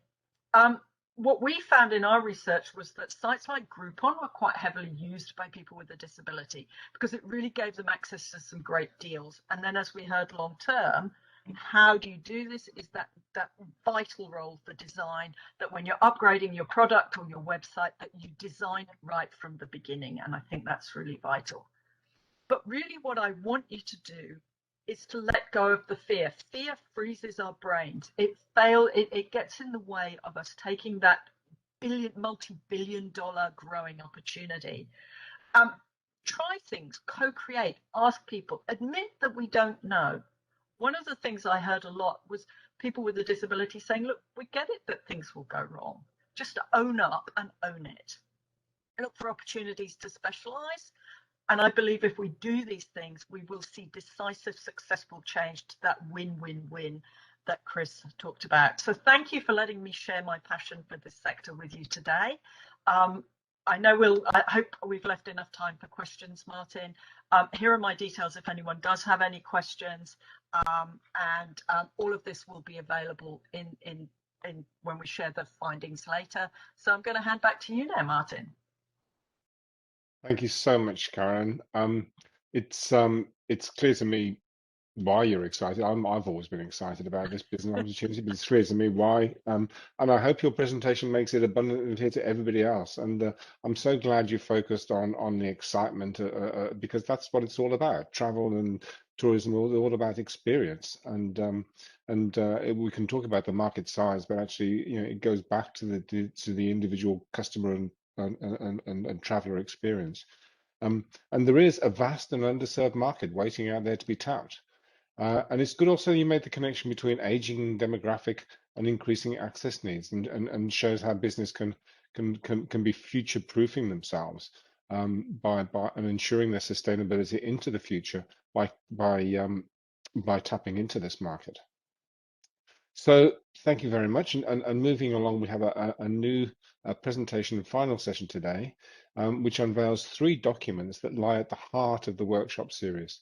The session is facilitated by my good friend and colleague, Ivor Ambrose, founding member and managing director of the European Network for Accessible Tourism, or ENAT, who you've heard about already today. And I will allow him to make the introductions. This session, I'm Ivor Ambrose from ENAT. We have Igor, Stefanovic, and John Sage. And this session is all about the newly released guidelines and standards in accessible and inclusive tourism. Quick word about myself. I'm the managing director at the European Network for Accessible Tourism, which is a non-profit organization based in Brussels, promoting accessible tourism in Europe and around the world. Igor. Thank you, Ivor. So my name is Igor Stefanovic. I'm coming from the World Tourism Organization. That's the only UN body in charge of tourism and the biggest international organization at the intergovernmental level around the globe. So I'm a technical coordinator at the Ethics, Culture and Social Responsibility Department, and I'm in charge of managing different activities regarding accessible tourism since 2010. Thanks very much. And John, you're over there in Texas. Sure. I'm John Sage. I'm a member of the World Travel and Tourism Council. I'm also CEO of three accessible travel companies, Sage Traveling, which provides accessible travel to disabled people with disabilities, Accessible Travel Solutions, which does B2B accessible travel products, and Include Me Travel, which does accessibility consulting for businesses. So let me kick off by just saying a great thank you to the organisers, the Australian Government Department of Foreign Affairs and Trade, and APEC, and of course Australia Aid as well. We are delighted to be in this session to talk about the guidelines and standards, and we really appreciate having you, all the participants, listening to us and seeing us from around the world. We can say that accessibility and inclusion are gaining more and more attention in the tourism sector over the past few years. This has been an overlooked market for many years, an overlooked market segment, and we see a move towards accessibility being part of every tourism offer, but we're not there yet by any means. And to work very hard to get more businesses on board and to get more national tourist boards on board in working towards our goals. I'll say a quick word about ENAT. Our mission is to make European tourism destinations, products and services accessible to travellers and to promote accessible tourism around the world. We formed an NGO in 2008 because we felt that there were many stakeholders in the tourism chain who were not represented. So we've been trying to foster more discussion, to gather best practices and to work together. We have, at the end of 2020, we had members in 58 countries around the world. And we call ourselves a multi-stakeholder network of national tourist organizations, destination management organizations, disabled people's organizations, tourism enterprises, researchers, individuals, and anyone really who has a desire to know more about accessibility in tourism. We just like to say that tourists come in all shapes and sizes and let them in. In the tourism sector, we're not doing enough to make everyone feel welcome and to cater for their particular requirements. We're at a point now where we're ready to recover from the COVID-19 pandemic. This is uppermost in our minds. We want to build back better in the tourism sector. And I think we can do that by paying particular attention to accessibility and inclusion. So I'm going to hand over now to Igor to talk to us about the new standard from ISO, the International Standards Organization. Thank you very much, Ivor.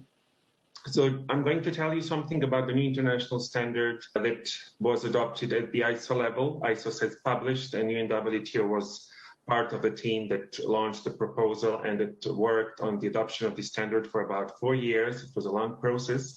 I'm also going to tell you something about the UNWTO recommendations that was the latest guide on the inclusive recovery of tourism without imposing new obstacles for people with disabilities. And we also launched some messaging to the private sector and also to national tourism administrations and destinations on how to reopen tourism while taking into account the customers. with disabilities because we all want to travel again, but under health and safety conditions, but also taking accessibility features in mind. We came with this proposal of ISO standard because we realized that there were so many gaps when it comes to international standards and norms and normative frameworks. Different countries have different dimensions, different measurements, even different definitions of terms when it comes to accessibility, when it comes to specific access requirements. And even within the same countries, in many developed countries, you have regions that have different standards. And there was a huge gap in services and functional features of accessibility when it comes to the whole value chain, because the part of the built environment was already standardized in some terms because there are standards on the built environments, but there was a big gap on the services and functional features. So this new standard that was published just in July by the ISO published 4 core requirements applicable to all. Design of services that talks about universal design, training as a need for all the parts and components of the value chain, information and communications, and of course the built environment. So UNWTO was the that worked for about 4 years, almost 4 years, with 85 experts from 36 countries from all over the value chain. So all the interests were represented, including the SMEs and also hotels and restaurants and the catering sector. And of course, including the consumers associations and also disabled people's organizations and NGOs representing them. We also had governments. We also had national standardization bodies. So what kind of concrete actions does the standard suggest to national tourism administrations and DMOs? First of all, I think we saw from the previous presentations, they can work on policy planning with DPOs in the industry because the policy planning cannot be done only at the political level. They have to apply universal design principles that are very easy to comply with and very easy to understand. They are in simple language and they have to do with common sense once we put ourselves into shoes of a person that might have a disability. They have to apply regulatory tools. Of course, the governments can legislate, but legislation is just a dead end street. It doesn't have any regulatory tools developed with the industry and, of course, the destinations. The NTAs and DMOs can incentivize investments and industries buy-in because the communication is very important. It's very important to have the business case of accessibility. That accessibility has to do with you and me, because sooner or later we are all going to develop some kind of access requirements. It's about providing fiscal schemes for SMEs because sometimes they need support, especially in emerging economies, if we want them to have accessible offers. So they need financial support, loans. This system is very important. And of course, accountability mechanism to prevent any possible case of contentious distribution of funds. So we have to have accountability mechanism, how the money is spent, who are the facilitators, what are the actions done. And other actions, I think we are going to be able maybe to mention them afterwards during the debate. We have to analyze the user feedback. There has to be research on the market size, behavior expenditure, because there's still a lot of prejudice on the clients with disabilities. There's a wrong perception on who a person with access requirements might be. And of course, there needs to be some indicators and statistics to collect because we need to justify the business case with data. The service providers need to be trained. Sometimes it's maybe the first thing to think about, how do I train my staff? And also develop market products with SMEs. The destinations should be developing the market products, and they should do the marketing also together with SMEs, because otherwise SMEs cannot sometimes exist on their own. Information needs to be accessible formats, because it's not enough to explain that something is accessible if a person that is blind or has another type of disability cannot access that information. And of course, good practices need to be rewarded and promoted. When it comes to standard and SMEs, of course, we are aware there are some challenges. There's low supply versus growing demand because the accessibility market is huge and it's transversal, it's cross-cutting. It's not a niche market because accessibility needs are everywhere. Visibility happens everywhere. And this ISO standard could fill in the gaps because it's reflecting the interests of the SMEs and their associations and trade association of SMEs. And any SMEs could see itself reflected in different elements that are addressing the value chain. There are possible challenges because many SMEs have small-scale operation, but reasonable adjustments could be the reasonable answer. You cannot do everything out from scratch, out of a blue. So you can start by identifying what are the barriers in my establishment, what knowledge does my staff need to have, me as a manager, or people who are working at the front desk and facing the customers. And we have to communicate better on what do we have in our establishment, what kind of services do we offer. So a person with disability could assess whether that meets his or her requirements and not us saying that for them. So it's a human-to-human approach. We need to talk to clients as they're not a pool of identical customers and consumers. It's something very important because a person with disability is an individual with his or her individual needs, profile, behavior, and also desires when it comes to tourism services and experiences. We also published during the whole COVID crisis recommendations, an inclusive recovery guide on people with disabilities. It was in collaboration, of course, with Fundación Once, with INAT, and also Travelability from Australia. And we are also advocating for collecting good practices on how businesses dealt with the whole COVID crisis during this whole period, how they still kept attending to customers with disabilities. So you can share your initiatives here. And I will just leave for the end some thoughts on the future of accessibility. These are my personal photos. The first one is about a beautiful accessible route that did not have any maintenance. So the whole signage is okay, but after 100 meters, you see a mix of gravel, concrete, mud. So I'm just thinking, who would it be accessible for? I have a prosthetic leg. I could make it, but somebody in a wheelchair would get stuck after 100 meters. So there is no way we could signpost something that is accessible if there is no maintenance and commitment to keep something accessible, because that means we could already have false advertising that was maybe a result of no maintenance. I'm not saying it's policymakers being mean, but this kind of advertisement doesn't make sense if there is no maintenance. During COVID crisis, we got many justifications from service providers or destinations. No, we cannot facilitate these features because COVID is dangerous. You cannot touch anything. So you can touch these surfaces. This is volcanic stone on the Canary Islands. You clean your fingers, your hands, and you just continue. And the features for people who might be blind or want to touch something, or even for kids who want to touch these textures and learn about the volcanic stone, they have to stay there. And the third photo is a man in his maybe early 90s going to a mass in a beautiful medieval village of Spain. So you can tell that the square had some refurbishing. Of course, I'm not saying it's accessible because it does have cobblestone, but we also have to think about rural areas and accessibility, because sometimes we always think about accessibility in urban settings. So let's think about accessibility as a quality of life in your advanced age, when you don't have to end up in a home and finish your days there, but maybe you want to stay living in your village until the moment you die. And the village does have access features that you need for you to survive, to move, to have your social life, commercial life, to go buy groceries. So those will be my final thoughts on accessibility. So I leave the floor to Ivor and John. Thank you. Thanks very much, Igor. I think you've brought this home very clearly. We all have a personal interest in accessibility because we're going to need it sooner or later. And so it's a part of human life.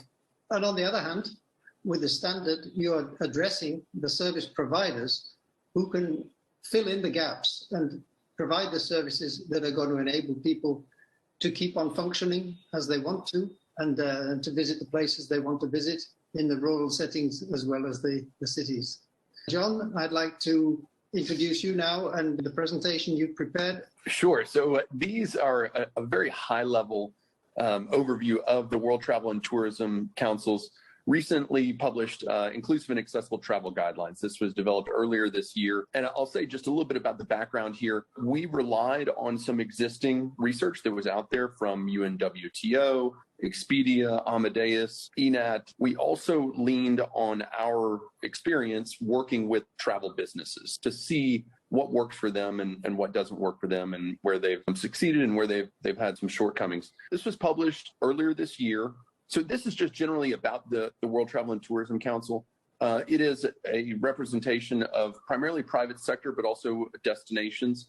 And you can see on the left the different sectors of the travel industry that are represented, from anything from flying to accommodation to tour operators. It's a great organization that we're a part of, and that they wanted to put some guidelines out there. It was not ever supposed to be a comprehensive 200-page, here's how you do everything, here's the right height of a grab bar, that type of thing. It was not intended for that at all. It was intended for basically executives to be, 4 or 5 pages, really high level, something that's readable, that was not overly technical, that executives could take away and really understand what the needs are for people with disabilities and how businesses and destinations can succeed. So that's sort of the background of where it came from. So these are what came out of the research, the 7 keys to success in accessible travel. And I don't know if you can click on that link to see the report, or you can just search the internet for WTTC accessible guidelines. So the first 3 showed up, they've showed up in a lot of research. And I think Igor just touched on these as well. This is what disabled travelers need. And so the first is to be accessible. So that's all trip components should have minimal accessibility barriers. That includes facilities, products, and services. And one key aspect I want to mention here is that it is all. So it needs to be comprehensive. If somebody has an accessible hotel, but they don't have an accessible ride from the airport to the hotel, well, the trip's not going to happen. And so it really does need to be all parts of transportation, accommodation, sightseeing, activities, everything. It really does need to be, everything needs to be accessible. The second one is something that's often overlooked. It is really showing your accessibility. And we know from experience that disabled travelers need to see detailed, comprehensive, clear accessibility information so that they can judge for themselves if their accessibility needs will be met. And this is not an expensive thing to do, but it's amazing how often it's not done. If you go to a hotel website, can you see a photograph of the accessible bathroom? Usually not. And so, but that's hugely beneficial. So I'm a manual wheelchair user. I would like to know if there's space next to the toilet, and I would like to see that there are grab bars here and not there. And I would like to know if there's a portable chair in the roll-in shower, or if there's a bench attached to the wall. And you can list all those things and write really detailed descriptions, and you should, but having a photograph really helps. And so this is really some low-hanging fruit that is not done in a lot of places. The third is around training and customer service. So in theory, if you had a universally accessible location, you may not need training. It may just be universally accessible to everybody. That rarely happens. And so what you need is a customer service component so that the staff helps the disabled person navigate those accessibility barriers. So when I show up with my wheelchair at a front desk at the hotel, I would like them to ask, hey, would you like to have a portable chair put into the roll-in shower? I don't really want it to be my responsibility to go to the room, have to see that the chair is missing, and then call and have it delivered. Maybe I arrived at 10 at night and I don't want to wait for anybody. I'm ready to go to sleep. And so, there's a customer service training component. The other thing that I see everywhere, in every hotel I've ever been in, is the handheld shower nozzle gets put back out of reach every day. And I have to, sometimes I can reach it and get it down. I can swing a towel and knock it down. But this happens, there's not the training to say, hey, this is an accessible room, leave the handheld shower nozzle hanging down where it's in reach. So that's a customer service training aspect. There's a lot of those, but that needs to be an important part. The next 3 really relate to travel businesses. So that if the first 3 were related to the customer, the next 3 are travel businesses. So number 4 is around leadership. And so that's the CEO or the leadership team should communicate a clear accessibility vision. It should be documented. But it's not just enough to have a vision. It also needs to have near-term targets. So, hey, a year from now, we want to achieve this. 3 years from now, we want to achieve this.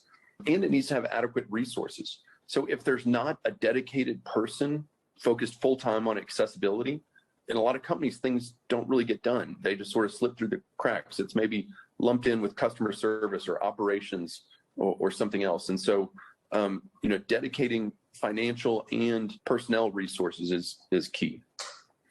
The fifth is another thing that's really overlooked across the whole industry. When was the last time that you saw either print, online, radio, TV, and an ad from a mainstream travel company or from a destination saying, hey, we're accessible. Here's why we're accessible. Come visit us. Book through us. There's not a whole lot of marketing out there that targets people with disabilities. And with it being 15 to 25% of the population, depending on what statistic you're looking at, that's a lot to not really target at all. And so the marketing, it needs to be active. It can't just be word of mouth. It needs to be active. It needs to be welcoming. And what I mean by that is it can't just talk about, hey, we don't have the ADA in this destination. Sorry, don't get mad at us. That's what a lot of the language says. And it needs to be targeted. So there are online and offline disabled communities that can be targeted. It's not terribly expensive. And so that marketing opportunities are there, yet it's not done in a lot of places. The sixth, this showed up in a lot of research, is involving people with disabilities. It's challenging for an able-bodied person to design accessible services and facilities. It's easy for them to miss something. And so people with disabilities need to be involved in that process. The seventh one is really related to the industry. It's about standardization. So it's difficult for a disabled traveler if every place they go, the accessibility features are different. That sort of creates some anxiety and creates some uncertainty. And you show up and you don't know if you're going to have a bad experience or a good experience. And maybe it's just enough uncertainty where a disabled traveler says, hey, I'm not going to mess with it. I'm going to stay home. I don't want to travel. I'm not comfortable. I think I might spend a bunch of money and have a bad time and be really frustrated. Whereas if standardization occurs, if a hotel in London has the same accessibility features as a hotel in Bangkok, which is the same accessibility features as a cruise ship, well, then disabled travelers start to be comfortable with traveling. And so it is a single company or a single destination. Improving their accessibility is a great thing, but they really need to work with others. And that needs to span the private sector and the public sector. And so these were the 7 items that we came up with. Since we came up with them, we've spoken with a lot of companies and a lot of destinations, and they've held to be pretty universal in really what needs. And so this is sort of 7 checkboxes that's necessary. I will say there's a lot of detail that goes behind these as to achieving them. And so that it is a longer process, but we tend to think of this as sort of the North Star to help guide things of, hey, this is what we're going to structure all of our processes around. This is what we're going to really shoot for. And if we can make progress in all 7 of these, we'll see a return on our investment. Okay, thanks, John. That was a great presentation. And taking off from the standards over there, which give us a common language and explain what accessibility is all about in tourism, I think you've shown us that you need to operationalize all these ideas. And you've given some very clear messages about what needs to be done with your 7 themes there. And what strikes me is that, that really the motive has always been there to get these standards and guidelines out there. We've been talking about this for many years, perhaps. And I think now we've reached a point where we do have a common language, a vocabulary, how to talk about accessibility. And now with some guidelines, like yours from WTTC, we're taking the first steps towards improving the knowledge base. So how are we going to get these standards and guidelines into people's hands and start using them? Do you have some thoughts about that? Yeah, I was just thinking about the way John communicated as a tourism professional working on really operational level in this language that would be attractive for decision makers who don't have a lot of time to read. So I guess this list of 7 things is something that is for us who work in accessibility for years, that's just common sense that we use all the time. But for someone who is decision maker, maybe it's the first time they're going to see this. And so I guess it's important to find a way how we adapt our messaging now on the instruments and tools we have, like standards and guidelines. How do you adapt it for managers, for decision makers, for CEOs, and also for policy makers who work for the governments? Because we know that there are many governments now interested in putting the cross-cutting process of making their whole value chain accessible, and we get many requests for many emerging destinations. So the uniqueness of this new ISO standard, in which UNWTO collaborated through this working group of experts, is that it's addressing also the public sector, because normally ISO standard goes to the private sector. People who want to buy something, people who want to certify themselves, people who want to have a license to certify. So I think now the challenge is for this international standard in our case, and also for the ISO and for Fundación Once, who was also chairing the technical part. How do you develop the implementation mechanism, how the certification process is going to happen, and also how the governments and SMEs that should be working together can be implementing these standards together. I think that is really the next challenge to work on, and we need to all work it out together. Yeah, it is. I mean, awareness is a key first step. And so conferences like these and getting out guidelines are great to get people on board. The challenge is, how do you get the attention of the decision makers, the ones that control the budgets, the ones that could say, yes, I'm going to invest $1 million in this. You know, how do you get in front of them? And that can be a challenge. You know, I think some of the previous presentations that have already occurred in this conference show the size of the opportunity. It is not small. And a lot of destinations and mainstream companies are really not participating in the accessible travel market in a successful way. And so the opportunity is there. The ISO guidelines, the ISO standards are outstanding. I mean, they really are. Now, how does a non-accessibility expert take those standards and translate them into action? In a year, how many wheelchair ramps do you install where they're needed? You know, like, that's a tangible thing. If you're just talking about accessibility, but you're not installing any wheelchair ramps anywhere, are you really making that much progress? You know, how many tourism professionals have you trained in accessibility in a year? I mean, there are some metrics where you can say, hey, we are making real progress. And I think sometimes accessibility, it can be a little fuzzy and a little feel good. And so, okay, yeah, we talk about it. Sort of diversity, yeah, we talk about it, and we, you know, oh, it's important to us. But it's, how do you measure it? How do you measure progress? Because if you're not measuring it, then it's tough to track, and it's tough to see that you're going in the right direction and ultimately getting to where you need to be. And getting resources. I mean, ultimately it takes dedicating resources. And if there's not dedicated people and dedicated financial resources, it's going to be pretty tough to make progress. So, but it is the question: how do you translate guidelines and standards into implementation? That's sort of the chasm. That's the big challenge. I mean, the guidelines, but how do you translate that into real action? That's the challenge. In order for us to make a global case of accessibility, we need global data and global indicators. That's something that's still missing, and we need to put it out there. So we would also have similar instruments now as we have the standard. We also need similar indicators for people to know how they adapt the indicators to their own realities. But they need a skeleton to start with. And what John said, if you don't measure the success, it's like the jobs of each one of us. You need to see by the end of the year whether you were able to provide quality output, or maybe you put too many tasks and you were not able to deliver. You know, you need to measure things.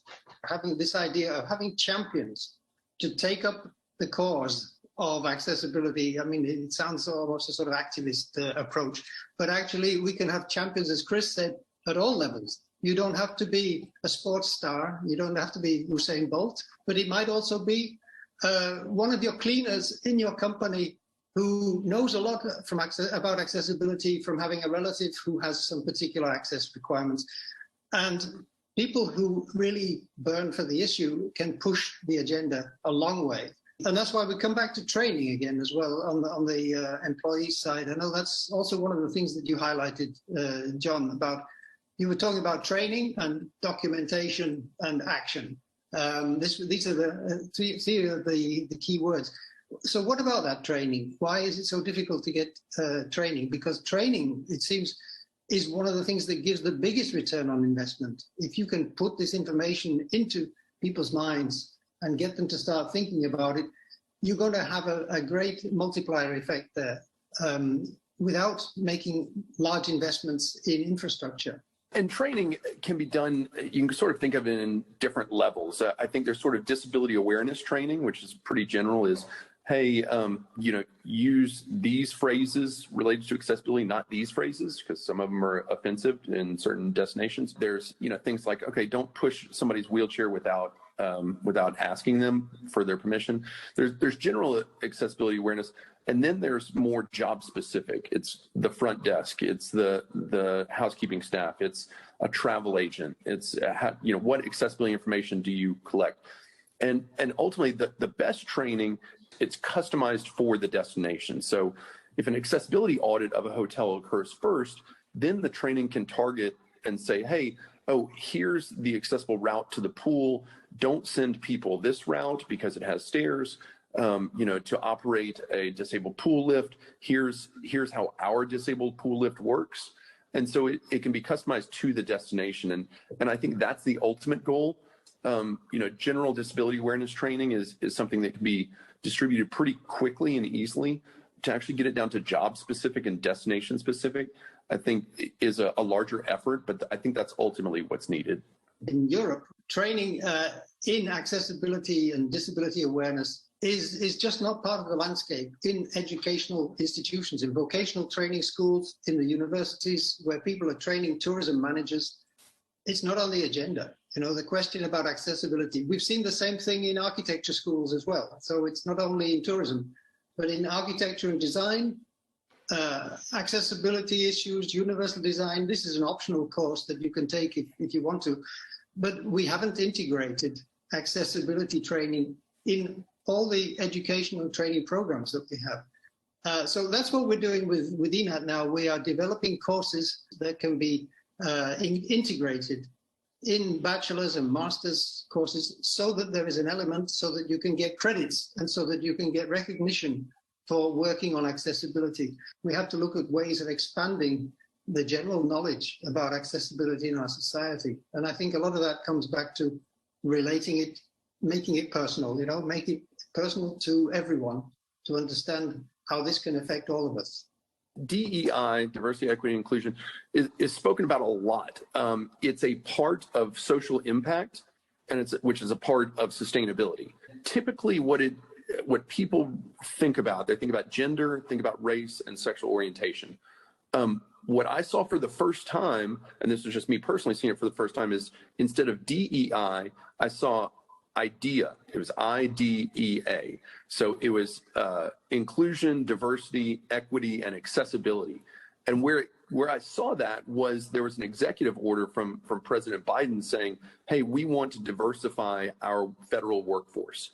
And so the A was accessibility. And I thought, that is just so wonderful, that because a lot of times DEI forgets about the disabled and that people with disabilities actually need real physical accommodation. They need real things. It's not just about talk and attitudes and training. There are physical needs there. And so to actually see accessibility included in DEI, I think is a huge step forward. I think every DEI conversation should include accessibility because otherwise it gets forgotten. And specifically in the tourism industry that's not doing a great job of serving people with disabilities, it can be the revenue generator to carry a lot of the other DEI efforts. I mean, if you invest in accessibility and you bring in a bunch of new clients and customers, that's additional revenue and you're getting a return on your investment. And so I'd love to see, that's one of the big things that I'm pushing for, is any DEI conversation needs to have a component of accessibility included. What are your thoughts on that, Igor? In UNWTO have a sustainable indicators measurement initiative.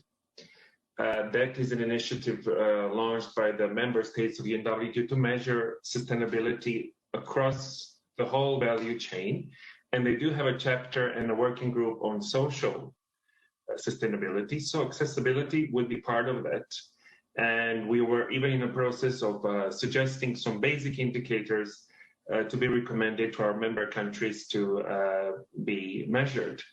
But I want to tell you the truth that when it comes to measuring social sustainability, every single component that used to be considered as a minority in the past now needs to be mainstreamed in any economic activity, including tourism.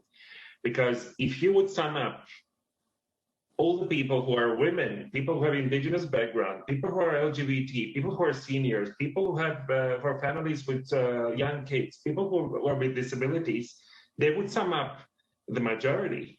But I'm afraid sometimes the decision makers don't see themselves reflected in these all groups because they're the big shots taking decisions for other maybe segments of the society that they consider to be the most interesting segments for their businesses.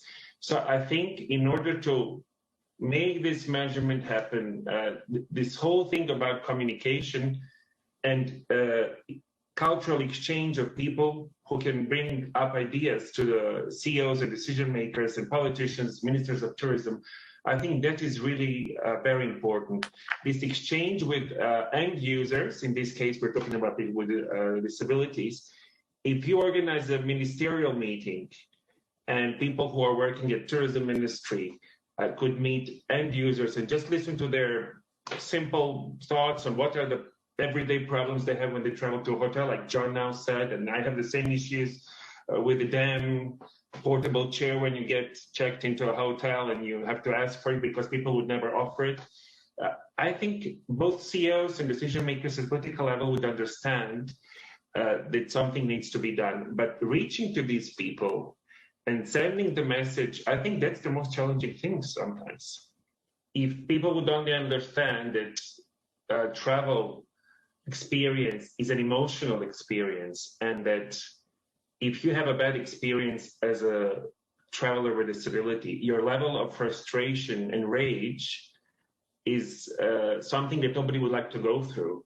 But can you imagine that a person has to travel 5-6 times a year, 10 times a year, and out of 10 times, every time you have 3 or 4 issues with people being arrogant, with people not wanting to help you. So if they would be in your shoes, they would understand how it goes. So I guess this kind of practical training, we are currently discussing with a company in Madrid to provide practical training to our staff. So people would understand how does it feel like to be blind, to be in a wheelchair, to go to the toilet with a wheelchair, to go to your office, to take the elevator. We are also organizing some basic awareness raising for our staff to make it mandatory. So we're just trying to achieve that through our staff association.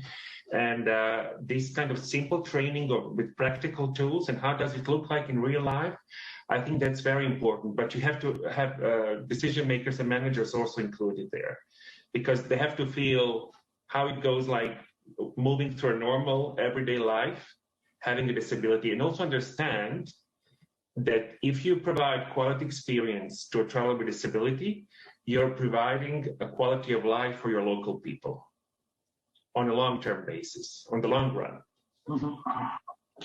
Yeah, what's good for the tourists is certainly going to be good for the local community. And that's an important part of community development. I'm not getting into the issue about legislation and regulation. These are very important drivers.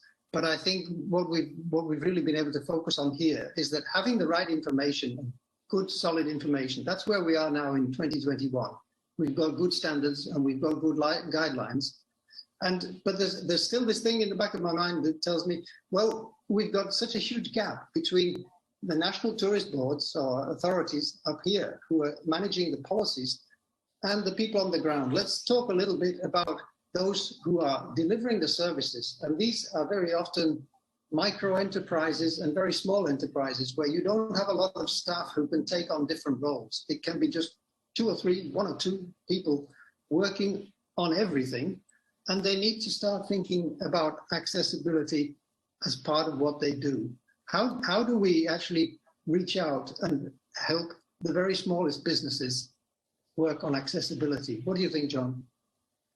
Doing things in phases and doing things targeted, and does everything have to be accessible right from the start?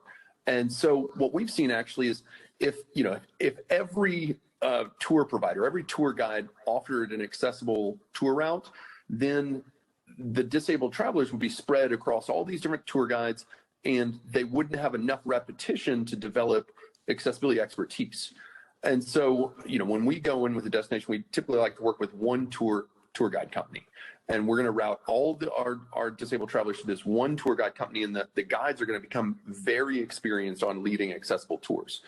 And so that's just something to consider: is do you need every company to be have accessible products, or do you just need enough? And maybe enough is where you start. You don't have to be so-called 100% accessible to be on the way towards improving accessibility in your business. And you can pick on what you called before the low-hanging fruit, John. You can find things that you can do which might not cost very much and can be implemented quickly and easily. And you start opening up the possibilities for additional people who couldn't come before to come to your business. So it's about finding out what are those things you can start with and making as you said before, a plan, 1 year, 3 years, 5 years. Where do we want to get to? And that's the way it's been, even for national tourist boards and national programs in France, in the UK. People are working with 6 and 10 year plans for improving accessibility at government level. There's nothing wrong with having a long-term plan as long as you make a start. It's, as we often say, it's the first step that's the most important one on the route. It makes me acutely aware we're talking to colleagues and friends right across the world at the moment. And the great thing is, just to follow up on the issue about the NTOs, the National Tourist Organizations, we have a group of about 50 professionals who are working in regional and national tourist boards, and they are sharing information with each other because in the end, of course, tourism is a competitive market, but there are enough tourists to go around and they're not being served well enough at the moment. And all our colleagues and friends in the national tourist organizations, they've realized, let's share. We can share the information about our strategies and our policies. So newcomers, anybody wanting to join in, you don't have to reinvent the wheel. We've got a lot of good guidance and a lot of good people who know how to work in this area and have made a lot of progress. And they're also measuring their progress, we might say. So I think the movement is there, and we want to make sure that nobody gets, as we say in this business, nobody gets left behind. That's not just the customers, but that's the businesses too. We shouldn't be leaving any businesses behind. And there are some who, at this particular time, because of the COVID pandemic, they're struggling just to keep their heads above water. But I think we can give them a lifeline and give them some support by assisting them to make the next generation of their business, which starts after COVID, an accessible business. We haven't talked about things like web accessibility in this presentation, but we all know that this is extremely important, that when you are putting information out there, we use the internet, we use apps nowadays, and a lot of websites and apps are just not made in the way they should be to be accessible according to the Web Content Accessibility Guidelines. But I'm thinking that just the very fact that we can't find accessibility information in a lot of websites is something that people can work on. Most people have a website, or they have access to a website where they can put their information. So I think that's very important, that we try to raise the profile of people with all kinds of access requirements, not only visible access requirements as well. That the disabilities are not always visible. In fact, the majority of disabilities are not visible, and as we've heard. And so I think it's very important that we always add or think of the information channels that we can use to put out the messages. Social media, bloggers, who we'll be hearing more from at the next session of this conference. we should use all the tools at our disposal to inform people. I just want to ask then to both of you, then what would be a reasonable goal for the viewers of this presentation to achieve, say, in the next year? I would say that I would undertake some awareness raising. That doesn't have to be a formal training, but I would do something in my own business, in my own tourism administration, awareness raising of the people that work, of the staff. They can be public servants, they can be people working with customers on a daily basis. So the awareness raising would be first. And the way I measure it would be the experiences with accessibility users. I would maybe measure how many direct face-to-face experiences did these people have afterwards with accessibility users. And I think the quality of the experience is interesting. What's the feedback of the end users? I would also maybe try to analyze what is the feedback of the users if I have improved awareness raising or training on accessibility. And then people would see how the situation changes. And I would maybe in 1 year time try to identify what are the main barriers at my little establishment if I'm an SME, or what are the main barriers at my company or at my destination that I would need to analyze. But that's a longer process, but I would start maybe with the main barriers. We are not talking about the whole SWOT analysis and the whole value chain, but the main barriers. John, what do you say? Yeah, I think in a year, I think it's a reasonable goal to assess your current accessibility and develop a strategy. And so depending on what type of organization you're a part of. So if you're a physical organization like an attraction or a hotel, in hotels, I think we look at 360 different items, accessibility items, it's measurements and all sorts of different things that we look at to actually identify where are the gaps. And those not only measured against the local building regulations, but also ISO standards and international standards.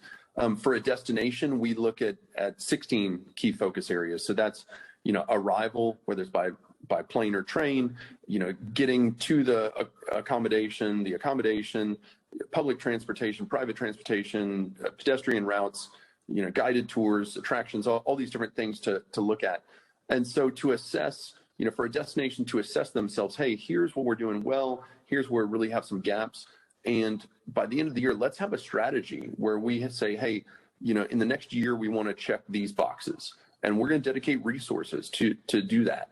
And then in 3 years, we want to have checked all these boxes and okay, here's how we're going to dedicate resources. So I think that's a reasonable start, is to assess the current situation and develop a strategy in a year, because it's not going to happen all at once. It is going to be a multi-year effort in most destinations, most companies. What's good practice in one country can very often stimulate somebody in another country or region to think about doing something similar, if not the same. And so we can learn from each other. And we look forward to getting feedback from you. You will find these presentations and videos after the conference is finished. And we'll see you again at the next meetings. Thank you. Thank you. Bye-bye. Thank you very much indeed, gentlemen. That was a very, very interesting and wide-ranging discussion. And although it may seem like this is a strange time post-COVID to be having a conference like this, I think it's great that it's taking place now, because the opportunity is there to build back better. So I'm sure you all took different things away from this. There was a lot of information about the size of the market, but also some very practical tips and advice, and particularly things that can be done for little or no cost. Now, there are lots of common themes that have emerged, and I'm sure you'll take away your own. Here are my takeouts. Briefly, the inclusive travel market is already huge and growing more quickly than any other sector, a trend that will accelerate with an aging demographic. So by embracing inclusive tourism, businesses in the APEC region will future-proof themselves and become more sustainable. It's never made sound business sense to exclude a large portion of the market, And as tourism recovers from the ravages of COVID-19, this market segment offers APEC economies and businesses a unique opportunity to build back better and increase and maximize revenue. Providing accessible tourism experiences is not just about catering to wheelchair users. People with access needs range from toddlers to seniors and include parents with strollers, the temporarily injured, and a host of people with invisible disabilities, including long-term illness. Serving this market is not as difficult or as costly as many people assume. Following the principles of good customer service and asking the right questions can immediately make your businesses more accessible with no extra cost at all. Disability awareness training and thorough training in the accessible facilities that are already on offer so that they can be explained to potential customers will attract new business and create loyal customers. Hosting access information prominently on your website and or creating an access guide for your business or facility will allow people with access needs to make informed decisions about visiting and using your service and will lead to increased business. Diversity and inclusion have become buzzwords recently, but rarely do people consider disability under this banner, despite the fact that people with disability are already the largest minority in the world and the only minority group that anyone can join at any time in their life, with myself, John, Igor, and Eric being prime examples. So, these are my major takeouts, but I hope that attendees and those watching the proceedings can also glean other nuggets of wisdom and practical steps that they can take on board to help change, pivot, and improve their business in a post-COVID era. So many thanks to the speakers today for very wide-ranging and engaging discussions, informative as well. And I look forward to seeing you all at the subsequent workshops. Thank you very much for tuning in and listening. Thank you, Martin, and thank you everyone for joining us today. A special thanks to the Australian Government for supporting this workshop as well. We'll see you at the next workshop.